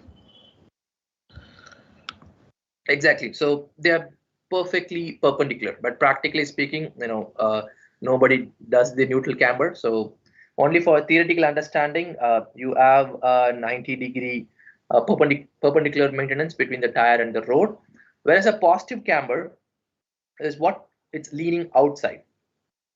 You have a body and you have some angle, and this angle from the tire central axis, this is what, if it's leaning away to the body, it's called positive, and if it's leaning inside the body, it's called as a negative camber, right? So look at it in this picture, the car picture. What you have is a negative camber, right? So you could also see that a lot of Formula cars having some amount of negative camber to compensate the wheel has to stay already in, right? So the whole idea of camber is, the first thing is whenever you're trying to corner it, naturally, I'll check the wiring possibly.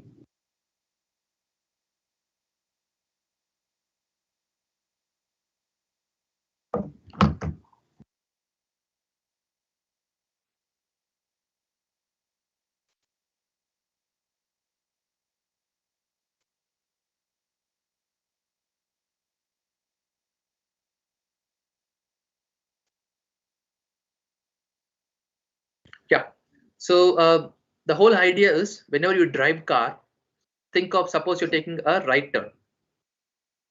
Okay. So whenever you take a right turn, what happens is your outer wheel changes direction, right? It's not the same as you take a turn, right? It's always opposite to it, right? So in that case, you tend to induce a lot of positive camber.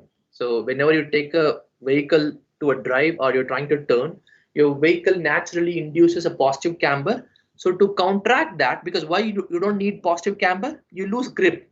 Obviously, you lose the area here. Look at the tire, there's a gap here, right? So due to this loss of area with the contact patch, you lose the grip, because grip is what essentially ruling the vehicle dynamics industry, right? To be precise, a contact patch looks like almost, from the micro approach, it almost looks like your ATM card size.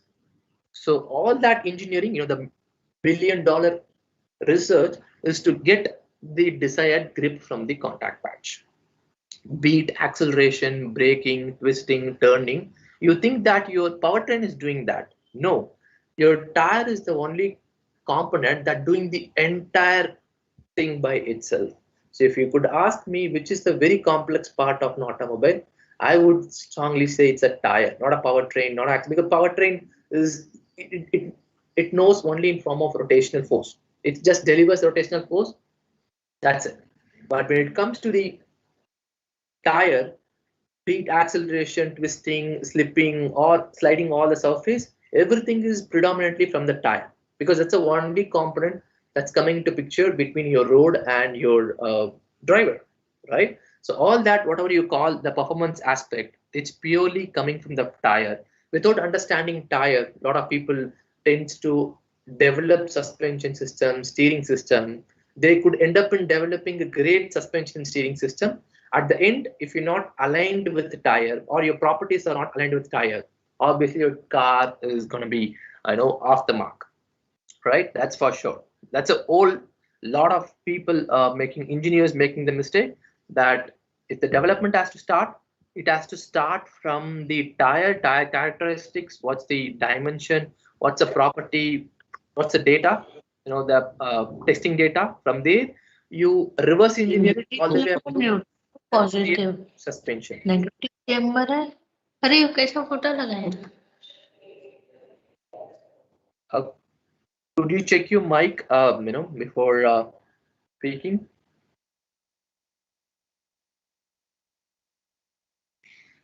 Right. So the whole idea is make sure if you're going to start development, you have to start from the tire all the way march up to steering, suspension. Not the other way around.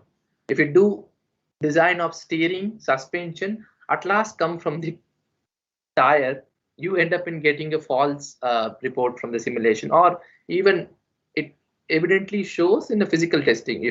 Even though you manage to show some result in simulation, your practical test never be false, right? So the whole idea is putting into subjective. You can adjust anyway between 0.3 to -2. The whole idea is you can't go more than -2. If you just think of this way. Oh, it's clear it out.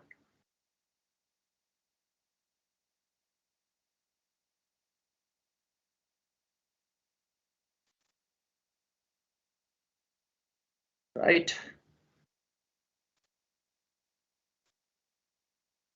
Right. So remember, always the negative camber is preferred, because what happens usually is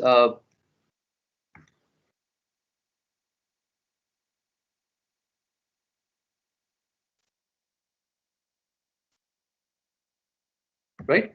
So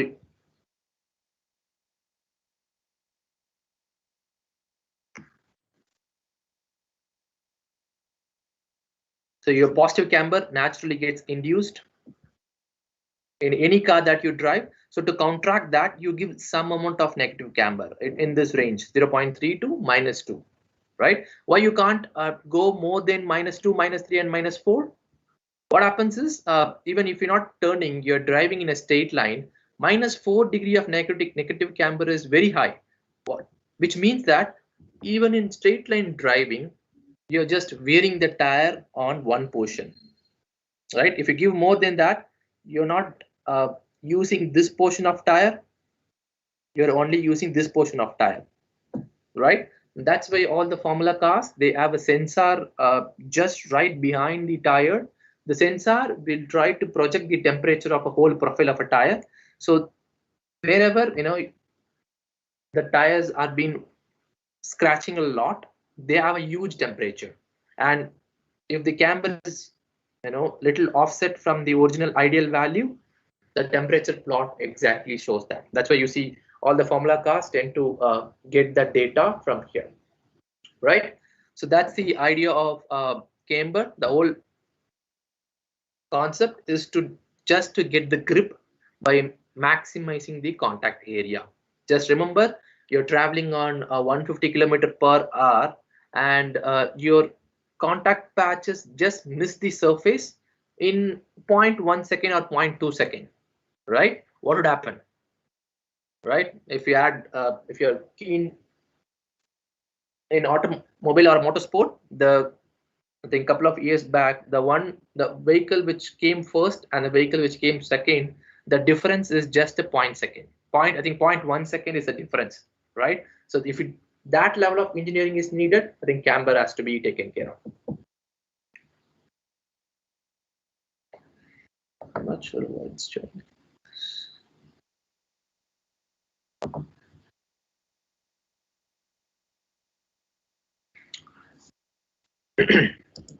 So second concept is going to be the caster, right? So caster as the second alignment or second design.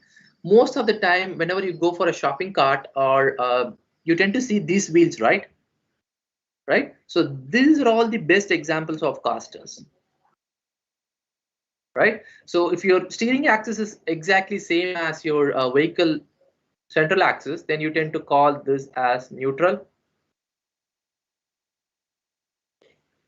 Right. And if you have some inclination, then you tend to get the angle here. Right. So if you have some angle, this is called as a caster angle. And why you tend to do that is because of a self-centering effect of an automobile. And you might have wondered, whenever you sit in a car, somebody turns right, they leave the steering automatically comes to its own place. Who's working for it? Is there any motor attached to it? No. It's the caster that's doing the effect. You turn right, depending upon how much rotation, how much force that you tend to give, the steering will automatically align itself to the center. And that dynamics, or that stability, because think of this way, you sit in a heavy duty truck, the driver puts so much amount of energy and he leaves the steering wheel, it never comes back to its original state.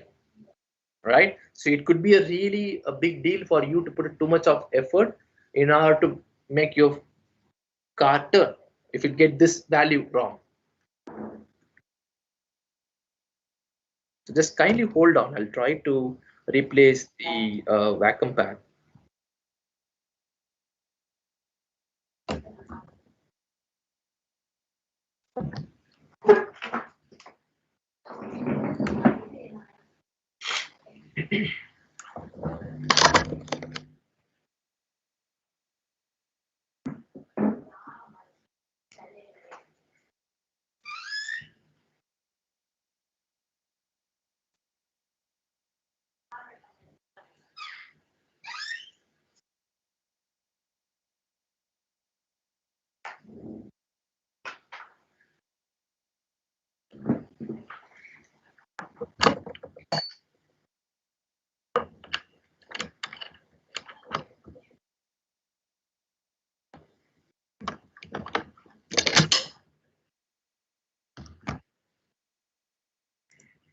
Right, I think it should be fixed now.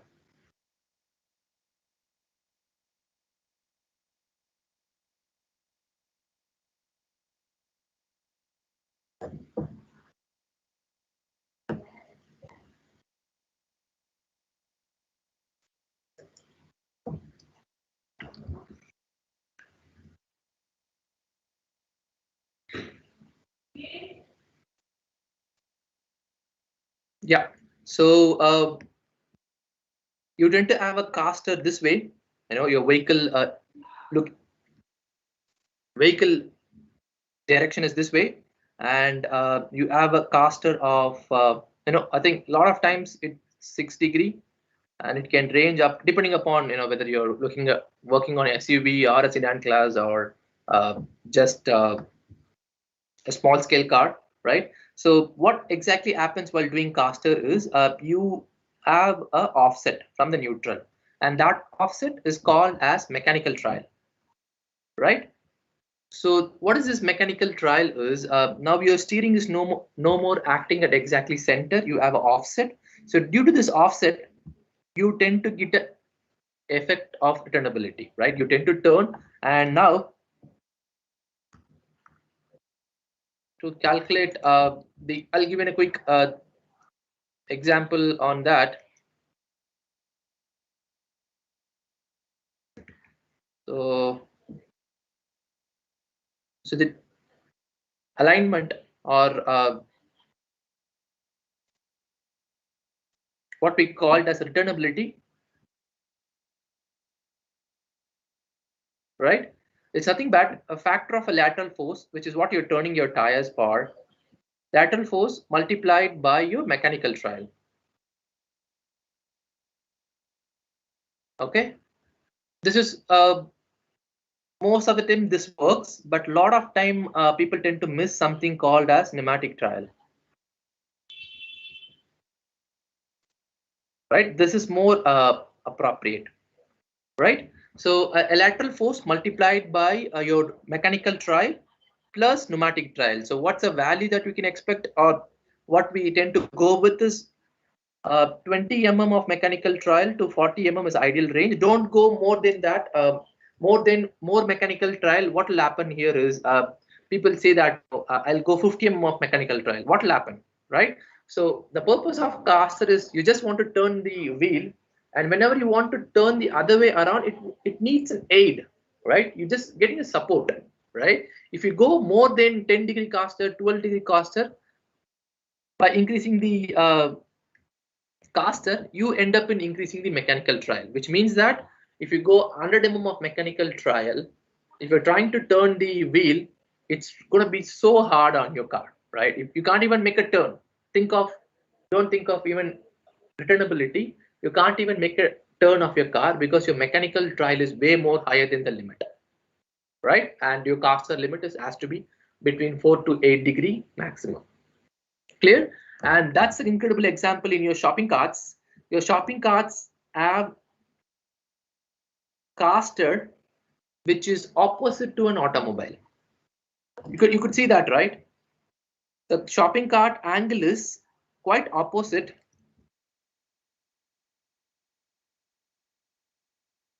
Yeah, the shopping cart angle is quite opposite to an automobile. All the automobile will follow this caster design, but your shopping carts are different. And what would happen if your caster is changing its direction instead of this way? If you have designed this, what would happen? Anyone?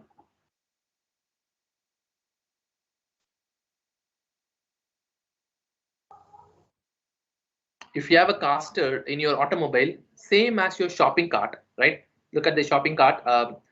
If you have a caster with opposite design to your automobile, what would you experience when sitting in a car or when you're doing a steering? What would you experience? Sir, it will oversteer a lot. Not exactly, but so actually, if the power is going to the front wheels, then it'll understeer, right? You won't get the right set of handling because it's going against the motion of the vehicle. It's going the other way. In a shopping cart, we are pushing from the back, but in our automobiles, we're actually providing power directly to the wheel. No, don't bring understeer and oversteer here. That's again altogether a different topic, but simply just understand this. What would happen if you, in terms of only the alignment, right? If you have an opposite alignment to an automobile, what change that would happen in your driving experience? Sir, will it reduce the chance of returnability? Obviously, because we're doing the opposite, right? But yes, sir. The exact answer what I was expecting. It will be easy to control, sir. Control.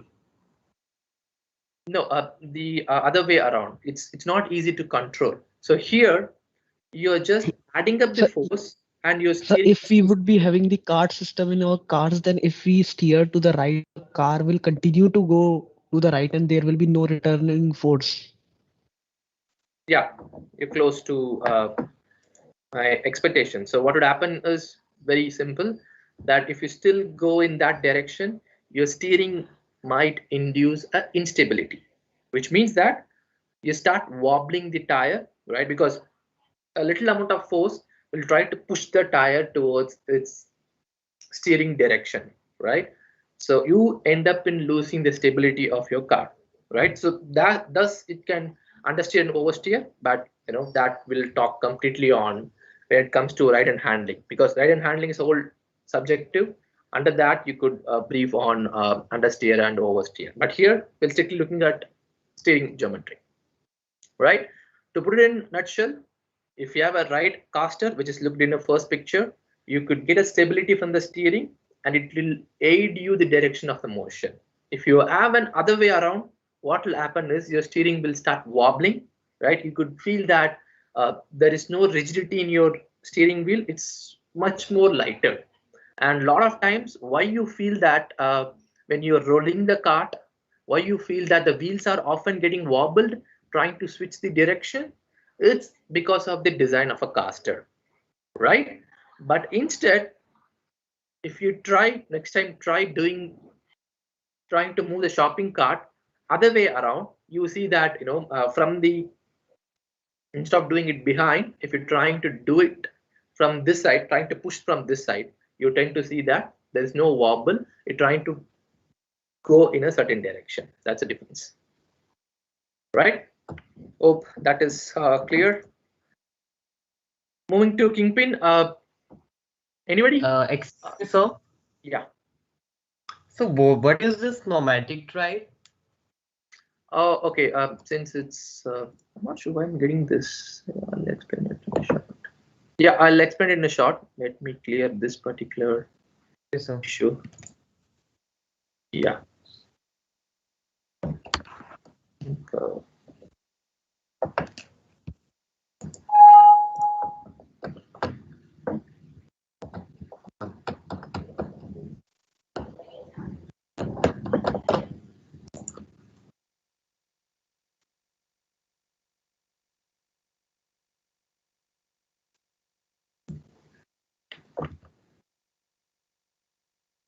I think it has to work now.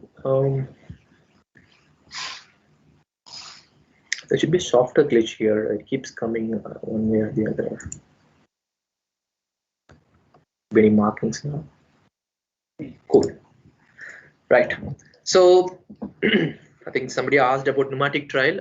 It's itself an intense topic, but to give you an overview, it's not about the design. It's not in your hands, right? It's not that you design, you simulate. It's coming from the tire manufacturer. So it depends upon whom you're purchasing your windows are. So pneumatic trial, as we talked here, the total lateral.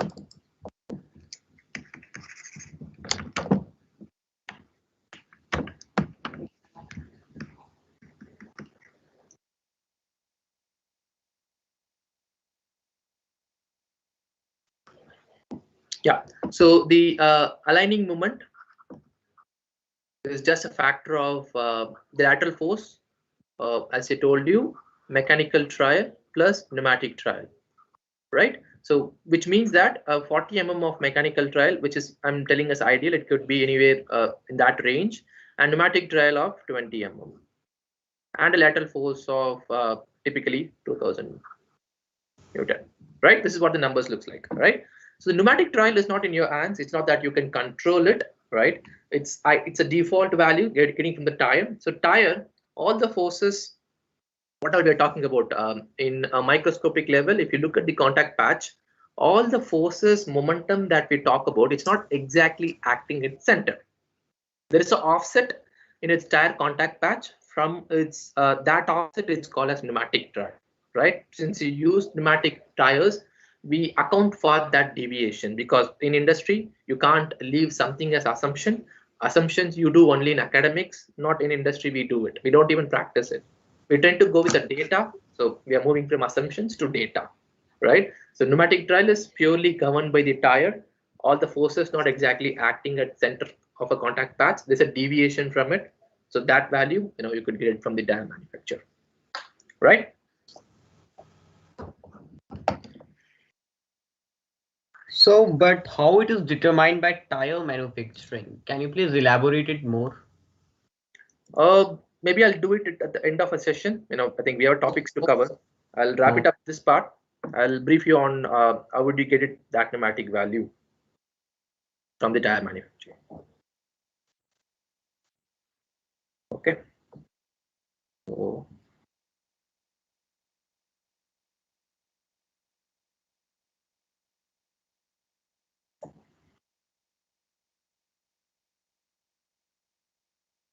right. So anybody can say the difference between caster and camber? Just a one line difference.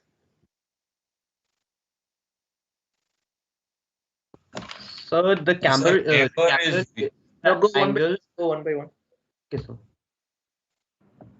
sir, the camber is the wheel and the ground, and the this thing caster is the wheel and the suspension. Suspension. Did I talk about suspension here? So not suspension, really, how the wheel is connected to the car itself. Okay. Sir, camber is all about tilting of the vehicle, and caster is all about the handling stability of the steering. Not exactly. I didn't even talk about the vehicle, where the vehicle came here. We are only talking about the tires and design. Sir, caster is the angle that identifies the forward or the backward. I can say the slope. It actually determines the slope of a line, from which, as we talked about the shopping cart, from which the upper and the lower steering have the pivot points. Whereas the camber, when we talk about the tires and the road, and when we talk about the safe turn, and there is some angle towards it is bending for which allow the high performance for the vehicle and so that inward angle, when we talk about some road and our vehicle is taking turn, that is camber actually. Okay. If you could, if you're getting it 100%, you could make it in one line, right? So what's all in camber is the front view of a car. All that, whatever you're trying to do is can be easily understood by looking at the front.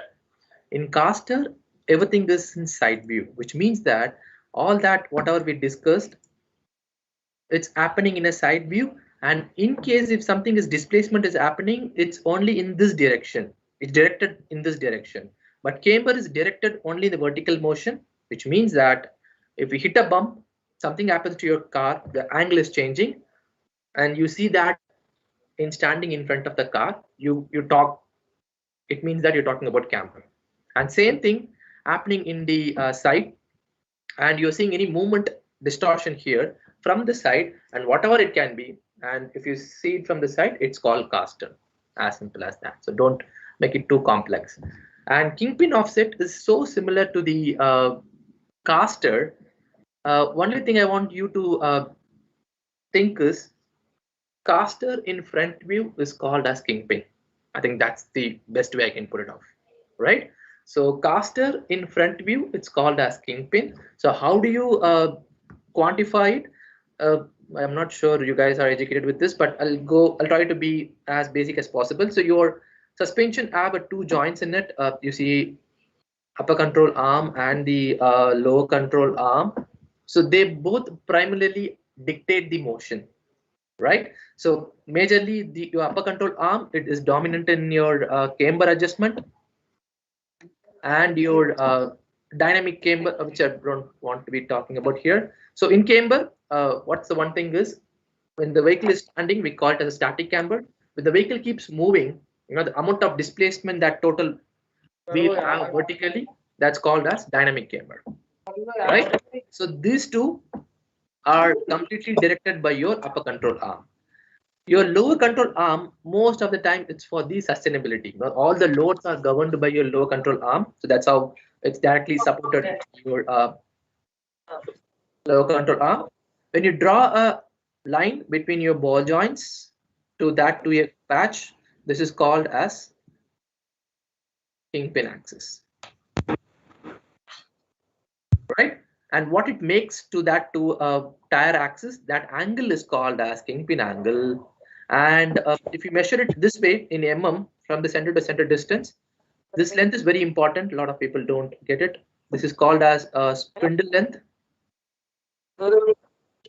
It could go anywhere between 25 to 50 mm. And if you measure it at the bottom, it's called as scrub radius. So I'm getting a noise here. Let me know if you have any questions. I'll clarify.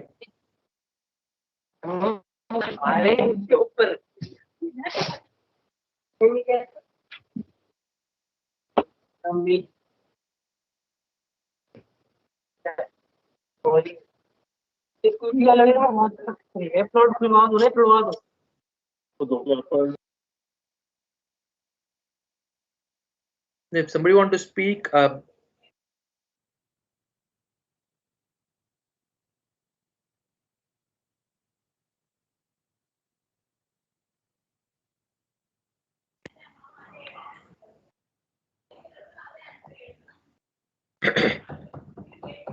No, either if you're not able to speak, put your comments so that I know that there's a question need to be answered. Anyway, I have a time of answering the questions, trying to finish the conceptual part as quick as possible. If you have a question, either speak or you can drop the message. Sir, could you please repeat it? Actually, I couldn't hear you properly at that point of time. Which one you want me to repeat? Which concept? This kingpin offset. Okay, sure. So the kingpin offset is so similar to that of a caster. The only difference being it, caster is happening in a side view, kingpin is happening in a front view. That's the first thing. And second is going to be the way you measure. It's extremely important because the your client might ask you different values, because you know only kingpin, and if somebody asks what the spindle length, it's the same thing. The way you measure is different, right? I'll give you the numbers. Kingpin, again, it's subjective, but I'll give you the overall number: 0 to 8 degree, and your spindle distance maximum you could have 50 mm. That's the maximum level. And scrub, you could have plus or minus 20 to 40 mm. That's a good value I could suggest. So what happens is same thing, so similar to your caster. Now you have an angle, right? So this angle,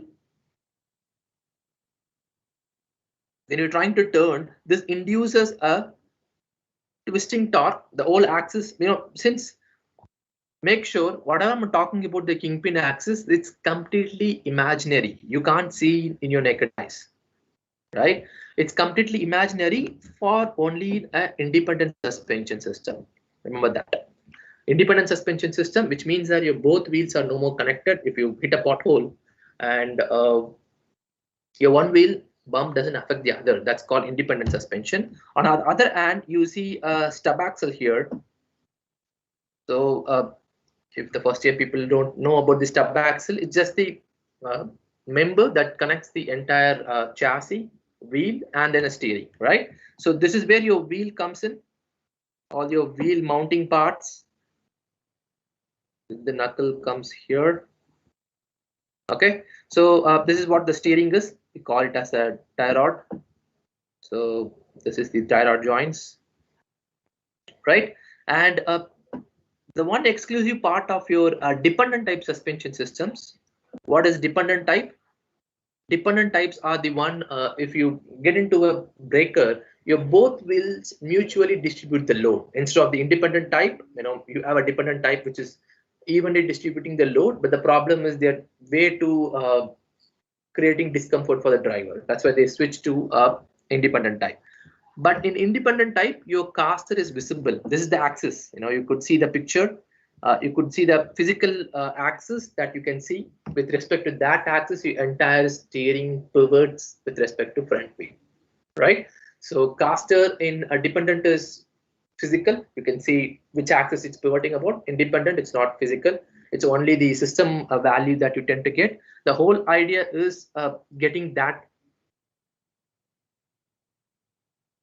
balance or the stability whenever you turn a car, getting that stability from the front view. A slight contribution from the front view is all for the kingpin is meant for, right? So different people, I tend to have different idea on it. It purely depends upon commercial car value to that of racing car. What are the value that I'm saying might be off for a racing car, but it perfectly suits for a commercial car design, right? So moving on, toe. So toe, basically you see your wheels are inclined now. No more they are in a straight space from the top view. If you're able to see it, your toe in is mostly used for a drag line racing. You could see that a street racing or anything which is streamlined, you could use toe in, because toe in gonna give you a lot of adhesion. So that adhesion keeps you take you fast from 0 to 100 km within no time.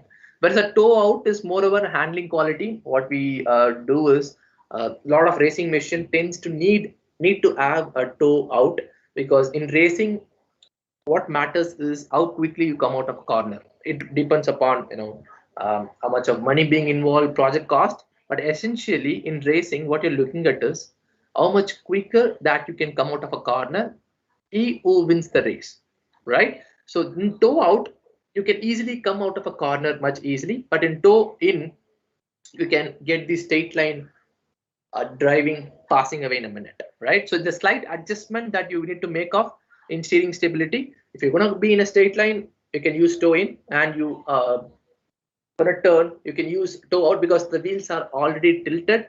You can expect the car to come out of the wheel as quick as possible using toe out. But the problem is in commercial car, you need both. Then comes the difficulty in handling it. So when the wheels are getting compressed, you have one parameter, and when the wheels are getting expanded, you have one parameter. That's how you set, right? Either it depends, but when the wheels are getting compressed, for example, you're taking a turn to the right, if the loaded wheel is taking its direction, then that whatever wheel will provide understeer, only wheel, not the car. That wheel will provide understeer. Compared to that overall vehicle, you're trying to interpolate it and get the overall vehicle's behavior, whether it's going to be understeer, oversteer, or neutral steer. Oversteer, neutral steer essentially means that the direction in which your curve is maintained, and if you're taking this way, the inner path or the wider path, depend upon that, we classify the vehicle on understeer, oversteer, and neutral steer. This is over, and this is neutral, right? Remember, always we want understeer, not the oversteer in all the commercial cars, right? So moving on with the steering ratio. So steering ratio is only meant for the physical design that you tend to provide. You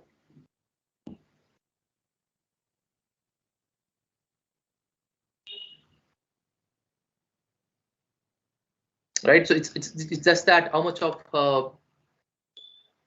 a steering input has been given with respect to how much of your tire is going to take a direction, right? So if you see a passenger car 15:1, always be sure 15:1 means 15 degree of your input. With respect to that, your tire will take only 1 degree.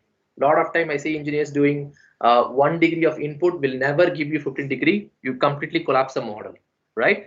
15 degree of your hand steering wheel will give you only 1 degree. Whereas if you're getting lesser and lesser, Formula cars could have 3 to 7 degrees. That's the ideal value, right? So which means that you're getting a manual steering and you need a much more quicker response. In that case, you could go 3 degree to 4 degree. That's the highest factor that I could compliance with, right? And C factor, you have a rack which is attached to the pinion itself, and you take that inch, divide by the rotation of a pinion to get the C factor. Most of the industry scale, you tend to ask for how much of the C factor that you tend to get the product done. So you could give the numbers to get the product done, right? And the steering angle is just the basic interpolation. I think it's quite self-explanatory.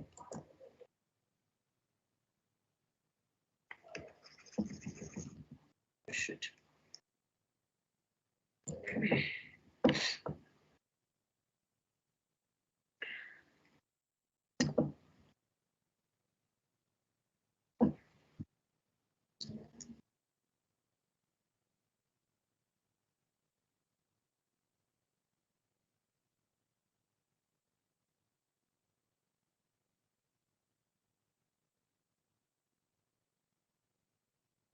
Right, so this is your steering arm. Let me mark it for you. This is your steering arm. Typically, we call this as steering arm, right? So you tend to have an angle, your steering arm, and you can easily find the length if you have a tool, right? So that's what it's given here, that X term. This is going to be the X. So sine inverse of that X term divided by the steering arm length, it's going to be angle that you tend to change your vehicle's direction of, or vehicle's angle with respect to your input, right? So if you take the X factor, and replace with the C factor, and you get the old inverse, you get the total steering angle of the wheel, right? So that's how you computate the steering ratio here. Remember, a steering ratio is not a constant value.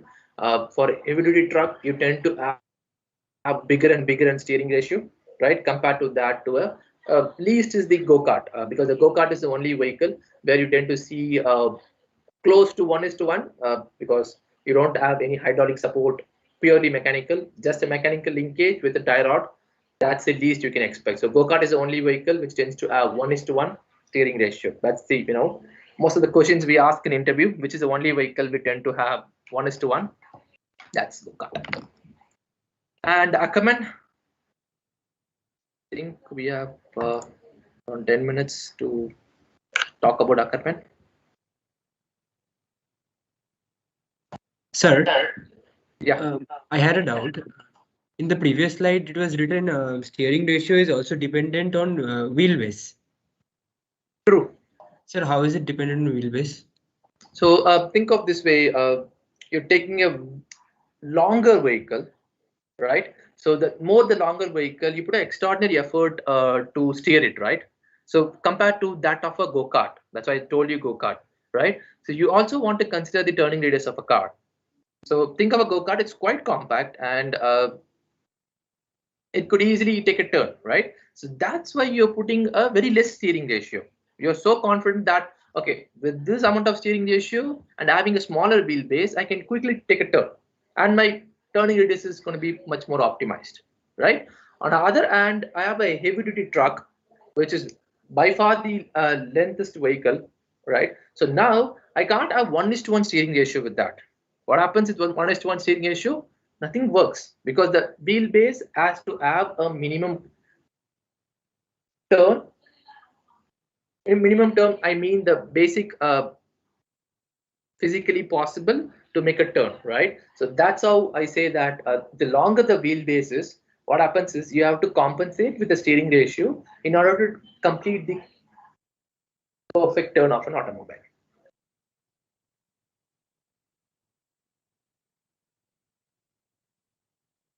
Is it clear? Okay, sir.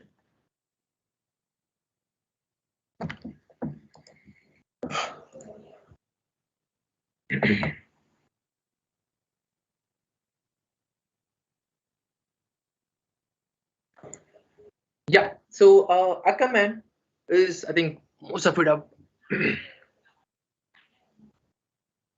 at least understood the basic concept. So it looks like this. You have a wheelbase with respect to the point of contact. Every vehicle take a turn, right? So the quite interesting concept is your both wheels will never have a same angle. It should not have a same angle, right? So if it is having a same angle, we call it as a parallel Ackerman. When you're taking a turn, your both front wheels are taking the same direction of turn. We call that design is called a parallel Ackerman, right? And if you're taking a right turn, if your inner wheels are taking a higher turn compared to your outer wheels.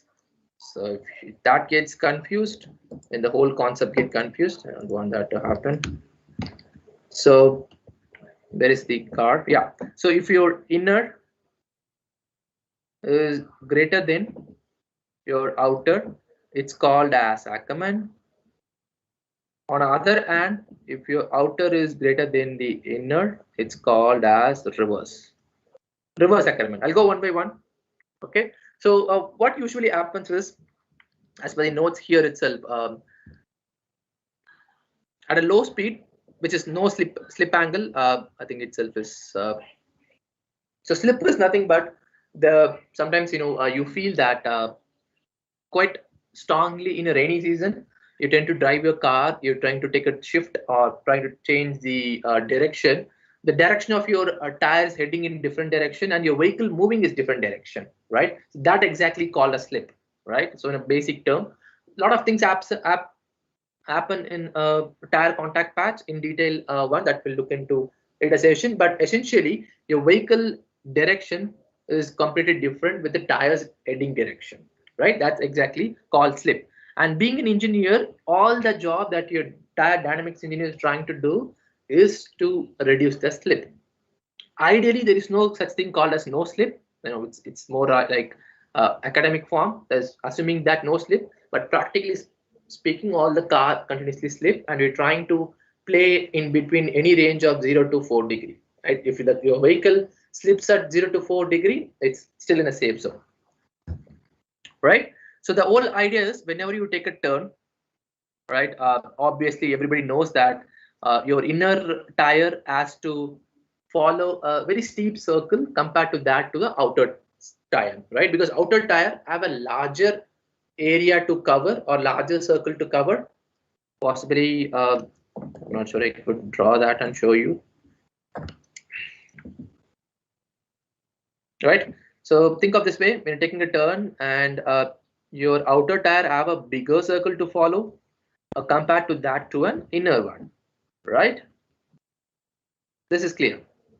So the whole idea is if they both have a same turn, obviously one wheel is going to be slipping, right? So to avoid slippage, because slippage is nothing but you're wasting the entire power of your car, which you can't, which is completely undesirable of, right? So to avoid that, we discovered something called as Ackermann. What does Ackermann design does is it gives you a higher angle to an inner, so that since the circle of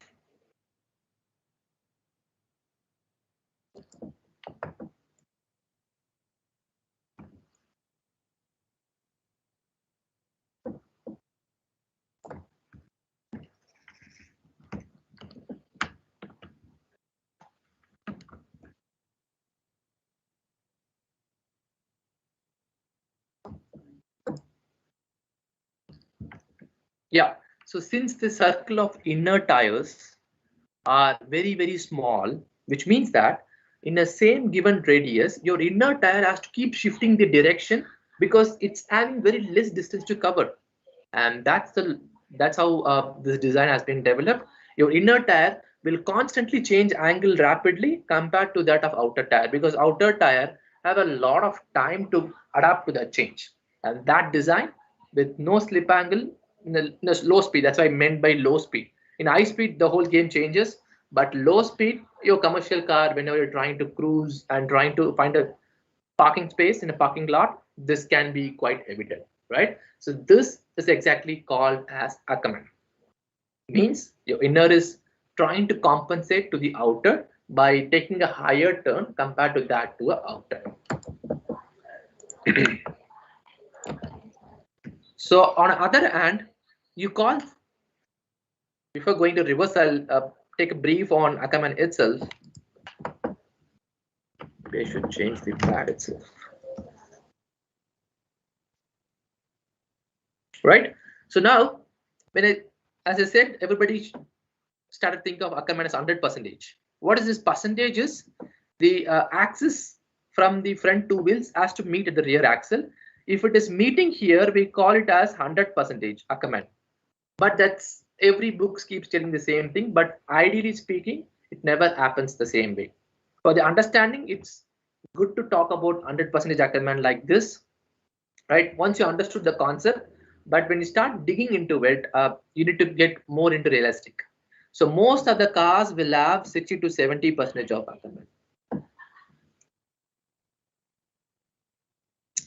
To be precise, most of your commercial car will find a spot here.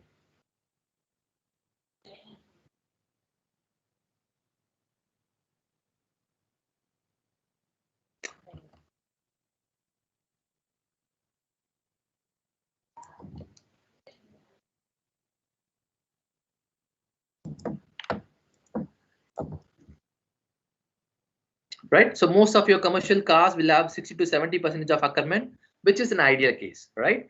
So could anybody tell if this is the 100% of your Ackermann, where would you find a spot of the same design, everything the same, but only difference being that it's 60 to 70%? Where did the intersection point happens? Could anybody call for a guess? Make sure you guys are active. If this is 100%, if that's not the ideal case, just for understanding, 60 to 70% where you will find a spot there. How the diagram will change. That's the best. If that could be best if somebody could be able to point out this way, the diagram will change.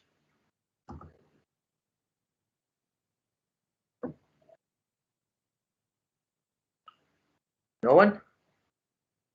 Just go ahead with your answers. Just give a shot. Or should nowhere.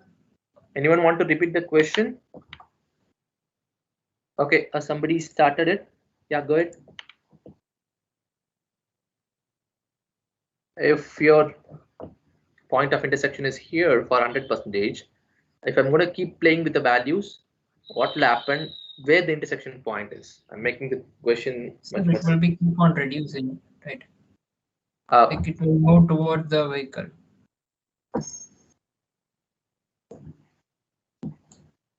Okay, you tend to say it goes in the vertical direction.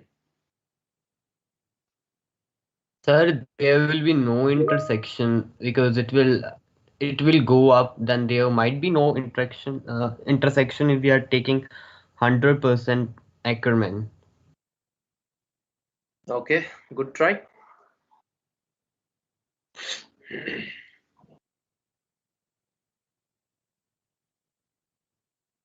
Right. If nobody's answering it, so remember always, if in vehicle dynamics particularly, if you want to see any change, or if your values are getting decreased, in other division it's getting increased. Okay, so what does that means is, this is 100%. Anything less than 100% is going to be here. Anything greater than 100%, you could ask me, is there something? Yes, sometimes our engineers design vehicle for 200%. 200% Ackermann will be here. This is what 200% looks like theoretically. What does that mean? Your intersection doesn't take that much time to interact. It interacts here itself. And think of the deviation that happens to the car tire direction when you have 200%. It means that your inner is going insane angle towards to the outer.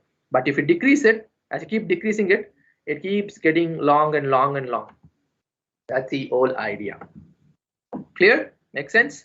So now, since we talked about Ackermann, we are moving to the reverse Ackermann, saying that Ackermann is subject to only commercial vehicle, because the top speed that you corner is much lesser than somebody does it in a racetrack, right?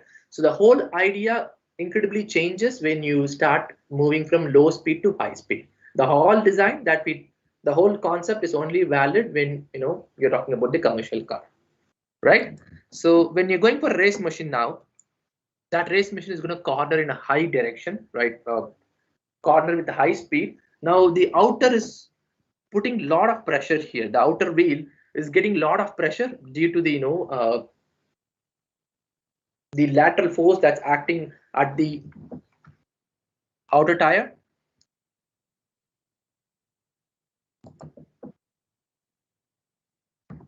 Right. So due to this, right, it's not a sensible option, since in commercial car there is not this much amount of load transfer. We call it as a lateral load transfer. In if it happened through the x-axis of a car, when you sit, if you brake the car, right, the real idea being you going front and back is because of the load transfer shifting from the rear and the front. Same thing happens to lateral direction. That's lateral load transfer. It's quite high in commercial car. Sorry, it's quite high in racing machine. That's why you go for reverse Ackermann, right? It's not so high in commercial car. That's why you go for Ackermann design. Clear, right? So how you do it, how you keep, I keep saying that, right? How we keep changing it. The way you do it is, the one critical point is the tire rod ball joint, right? Your tire rod outer ball joint, which is exactly this. So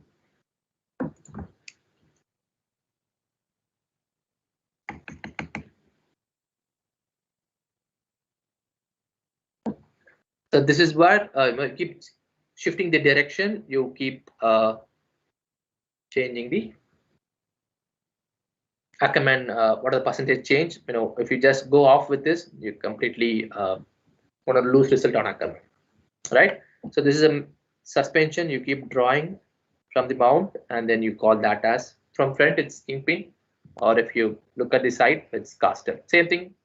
Front and back is the difference. Front and side is the difference. All right.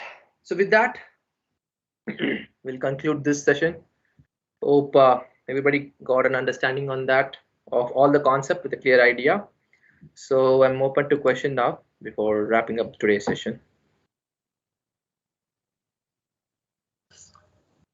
Sir, you said that you will be explaining about that pneumatic trial. So yeah, can you go with that?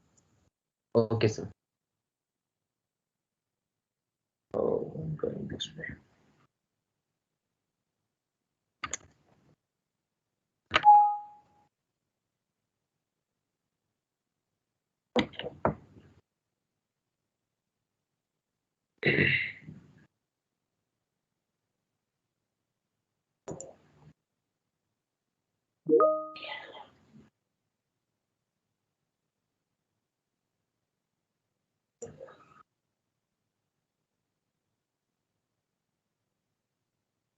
Okay, I think it'd be this one.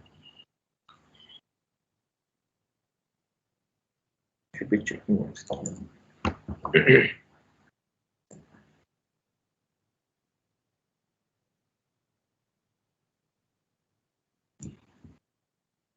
Yeah. So what is pneumatic is why we are taking a mechanical trial, because there's an offset, right? But this blue line is exactly pointing in center, but which is not, right? So there's a tilt, because once you see the picture, it looks like exactly pointing in a vehicle central, but actually there's a small deviation. Okay, from the center of contact patch, you have a small amount of deviation that's being mentioned exclusively in the data characteristics, right? If you get a tire data, when you get it modeled, either in using a algorithm by yourself, or you use pre-programmed algorithm by using a lot of software packets available, you will tend to get that as an offset. That offset could be anywhere between 10 mm to 20 mm, depend upon which manufacturer that you're getting from tire is. So that offset helps you to get the overall accurate behavior of a tire when it comes to simulating a caster. When you do for only mechanical trial, you have some value. Since there's additional amount of 20 mm there, you tend to see that extra resistance being added, right? So 20 mm resistance is going to give you more and more desired result at the end. That's the whole idea of pneumatic trial, I mean, right? So I could tell you some references. Get to any tire books where it's into micro engineering, into tire materials and stuff, right? If you want to detailedly understand it, take any tire books. Don't go for Gillespie and all. These books doesn't talk anything in detail. They're just going to give you first principle understanding only. Take any tire exclusive book for tire, and you could see that pneumatic trial component over there. Okay.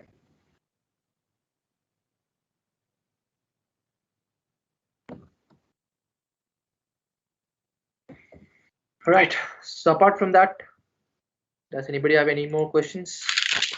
And so this increment design is actually the wheel alignment. We can what I concluded is that it is a wheel alignment that the front wheels of a car at very slightly different angle.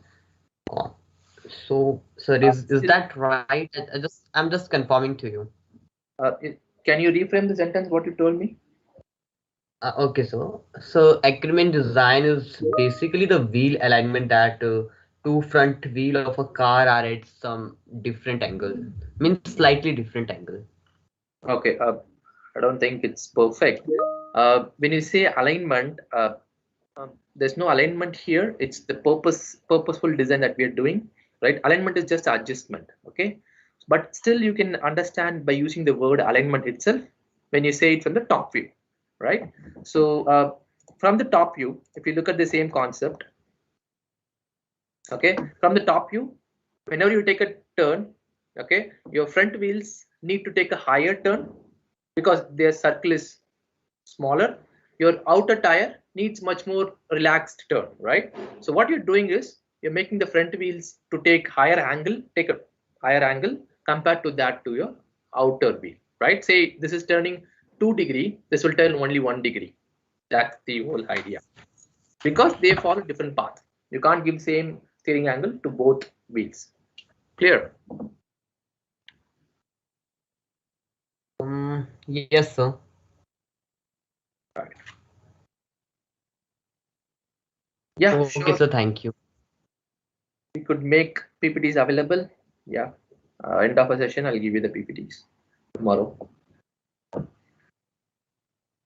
And make sure interpret the concept in your mind, reiterate it, and then you will find that, okay, I'm not understanding this particular part. So I need a question that's not asking me to generally explain this, sir. Instead of that, I'm asking, sir, I've understood this part and I've tried to understand this part.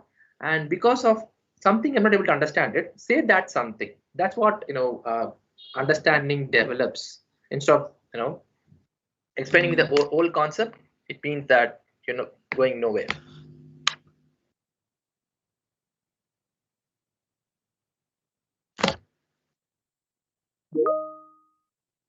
Okay. Right. Can we leave the session right now? Yeah. Okay, sir. Thank you very much. All right. We'll see you on next session. With this, we've come. Sir, I have. Yeah, you Hello? can go ahead with the question. Sir, like we see in the Tesla claim that its car moved from 0 to 60 in 3 seconds. So why did not Indian car makers introduce these features in their vehicles? And what are the various factors that depend on this type of thing, like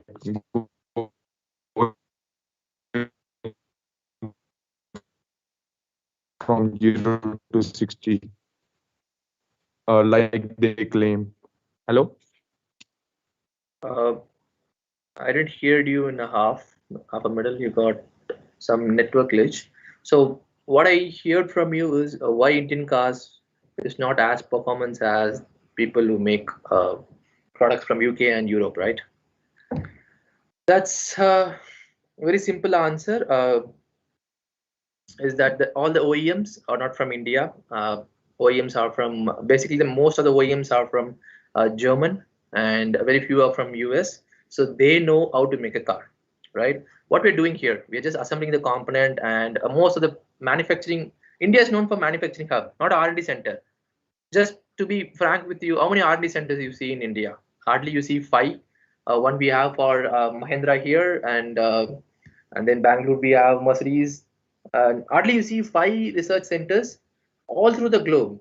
When you go for German, you'll see a lot of research centers compared to that of the manufacturing plant. That's the first thing. They don't have a lot of research center. Second is research facility. The resource facilities, components are not so available. And the answer why they are able to perform it higher is each individual component is way more focused, and the performance is much higher. Say I could say Tesla motor. Any motor that you tend to get in India is somebody you're getting from, right? You're not making it here from the scratch. So that Tesla motor that you see here, that's scratched out there, made it from there, and it's well integrated. More than working on individual component, it's also equally important to work on individual component. But when it comes to build a car, it's the overall component here, right? It's overall development here. So both in terms of individual component development and resource, and then overall product development, they are in upper hand. That's the difference. Apart from it, if you have a right resource and infrastructure here, you could see so many Teslas in India. Sir, can you please highlight why this electric car vehicle price are in the peak and compared to these fueled vehicles? Just I didn't get why exactly. Is that price, only? price is majorly coming from the ingredients that you use. Ingredients, I mean the battery. Since as battery minerals are very, very rare in nature. That's, I think, a lot of discussion has to happen in that space. I have a PPTs on that. Tomorrow we'll start with that. But I can give you an overall view that battery minerals are quite expensive. Minerals like cobalt, aluminium, these are not readily available. They are, very, very rare, right? So mining, they also mining, hardly two people do it. Panasonic and Samsung do the mining work of all the batteries, and that's also be outsourced. Most of them is Australia, Chile. That space, they have good resource of minerals, so you also need to import it. Same as case of petrol. In petrol, what you keep complaining is because of the importing, right? Here also the same problem. So that's why the battery cost is too high. Here you tend to manufacture it, but where the resource of the batteries comes from, that is quite expensive. To make a battery altogether, it's additional cost, and to make an electric car, it's going to add up another 10 lakhs. That's the overall reason why you see incredible price of electric vehicles in the market.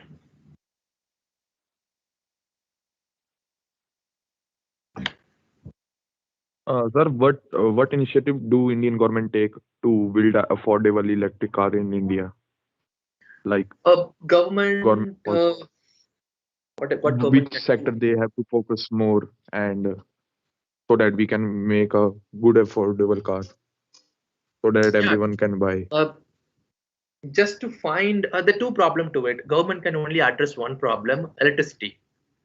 Even though you have, say, tomorrow I'm going to give a free electricity, still government can help with that. Not it's available for free to everybody. Government can start doing renewable resource on it. Say they can increase the renewable resources by solar, wind, or any form of renewable resources. That part they can do. But even though I'm going to have a free electricity in India tomorrow, electric car is still a big deal because battery is not going to come for free. You have only electricity to run the car. But battery minerals, making up the battery puts a lot of cost. But one thing is for sure, Tata Groups is focusing on replacing the costliest material in battery. So if you being a budding engineer, what you could think of, don't think of the first problem.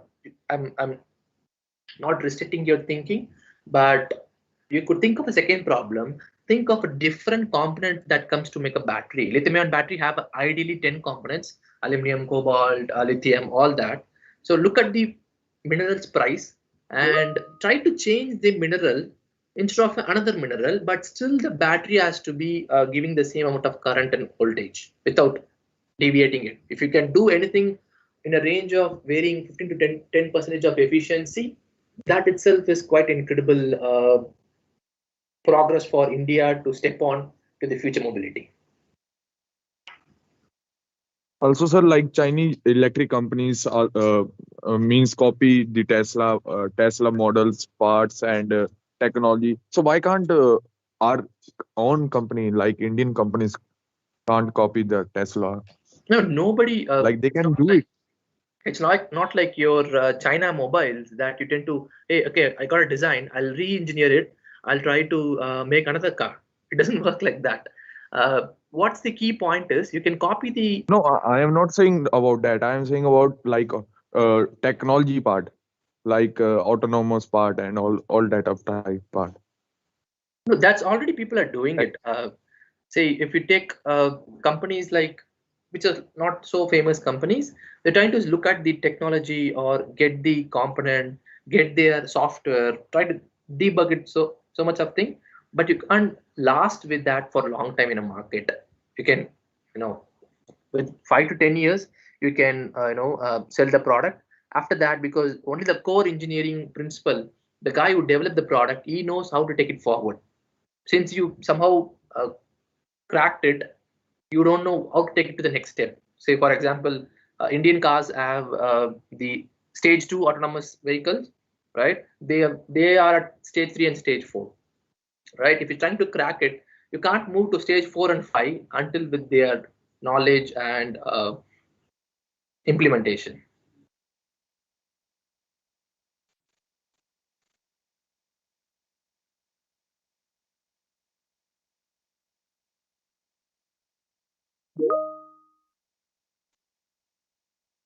Also, sir, could you elaborate on the final project that we are going to do? Yeah. Could you repeat it, what you asked? Could you elaborate on the final project that we are going to do? I'm not aware of a final project. Let me discuss with the team. I'll get back to you by tomorrow. All right. Mostly Okay. it will be related to in terms of the dynamics and the powertrain only. I'll get back to you tomorrow.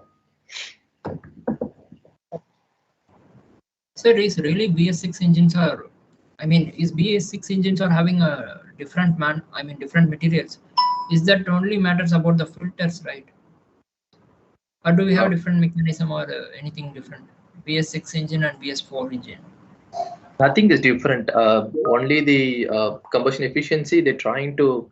I hear combustion efficiency has been significantly increased. They're trying to come with the optimized combustion design, which will improve the volumetric efficiency, right? So they're trying to do it in the combustion itself instead of trying to do after reduction, like working on the emission, tailpipe emissions and stuff. They try to do it when bursting itself, right? So I think they invested a lot. They invested a lot in the BS6 engine. Hopefully, you will see a lot of people, a lot of companies giving you the BS6 feature, which you can feel the power and the torque are no way comparable to any engine. And sir, I have one more doubt out of this session. Yeah. Shall I ask? Out of the session? Sir, there is one more. Yes, sir, out of the session. There is one more engine called rotary engine, right? Okay. It's. You tend to ask, can rotary engine still be possible? No, sir, I just want to know why this rotary engine or ending, I mean, it's not as popular as this IC engine. The rotary engine, because the time that rotary engines were there, I still remember one vehicle from Ford have this rotary engine in, I don't remember the timestamp, but there's a rotary engine that comes with Ford development, right? So for some reason they left it. I'm not sure what's the biggest drawback of that, but I suspect that the continuous power that it's getting from, they were not so efficient to sustain for a long time compared to the piston cylinder arrangement, right? But I'm not sure about exactly why they switched from rotary to the. Yes, sir. I don't know. Just I have seen this mechanism and the diagrams how it works. The comparison to weight to power ratio, and it has even more simpler mechanism. I don't know why still the rotary engines are lagging. Mm-hmm. Yeah, true. So why lithium-ion batteries are safer than non-lithium batteries?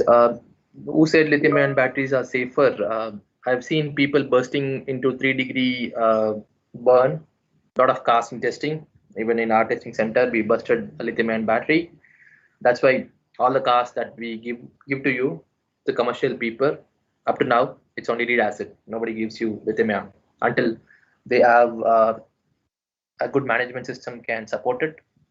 So it's not as safe that you think. It's quite. Tesla is using lithium ion only, no, sir? Yeah, it's more of a recent trend, but think of last 50 years. You hardly see lithium ion in any cars. Everything is only lead acid. I think right? we are talking about the current scenario. Yeah.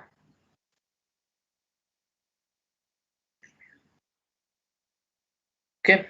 So apart from that, any more questions? Why? I know that, but Chinese companies are copied patent. So leave the patent part. Any more technical questions? Lithium-ion batteries are.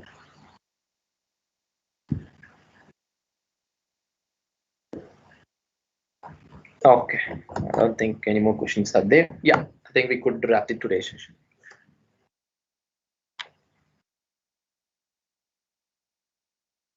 Okay, so with this we come to an end of day 1 of electric design workshop. The workshop will be continued tomorrow from 6:30 to 9:30 p.m. Looking forward to everyone's presence. Thank you, sir, for giving us an insight on electric vehicle design. It was a very informative and interesting session. I would like to thank iPrimeSkill for collaborating with us for this workshop. I'm sure all students had a good learning experience. I would also like to thank everyone in the ASME chapter for making this workshop a success, and also to everyone present here. Thank you for joining us today and for being a great audience.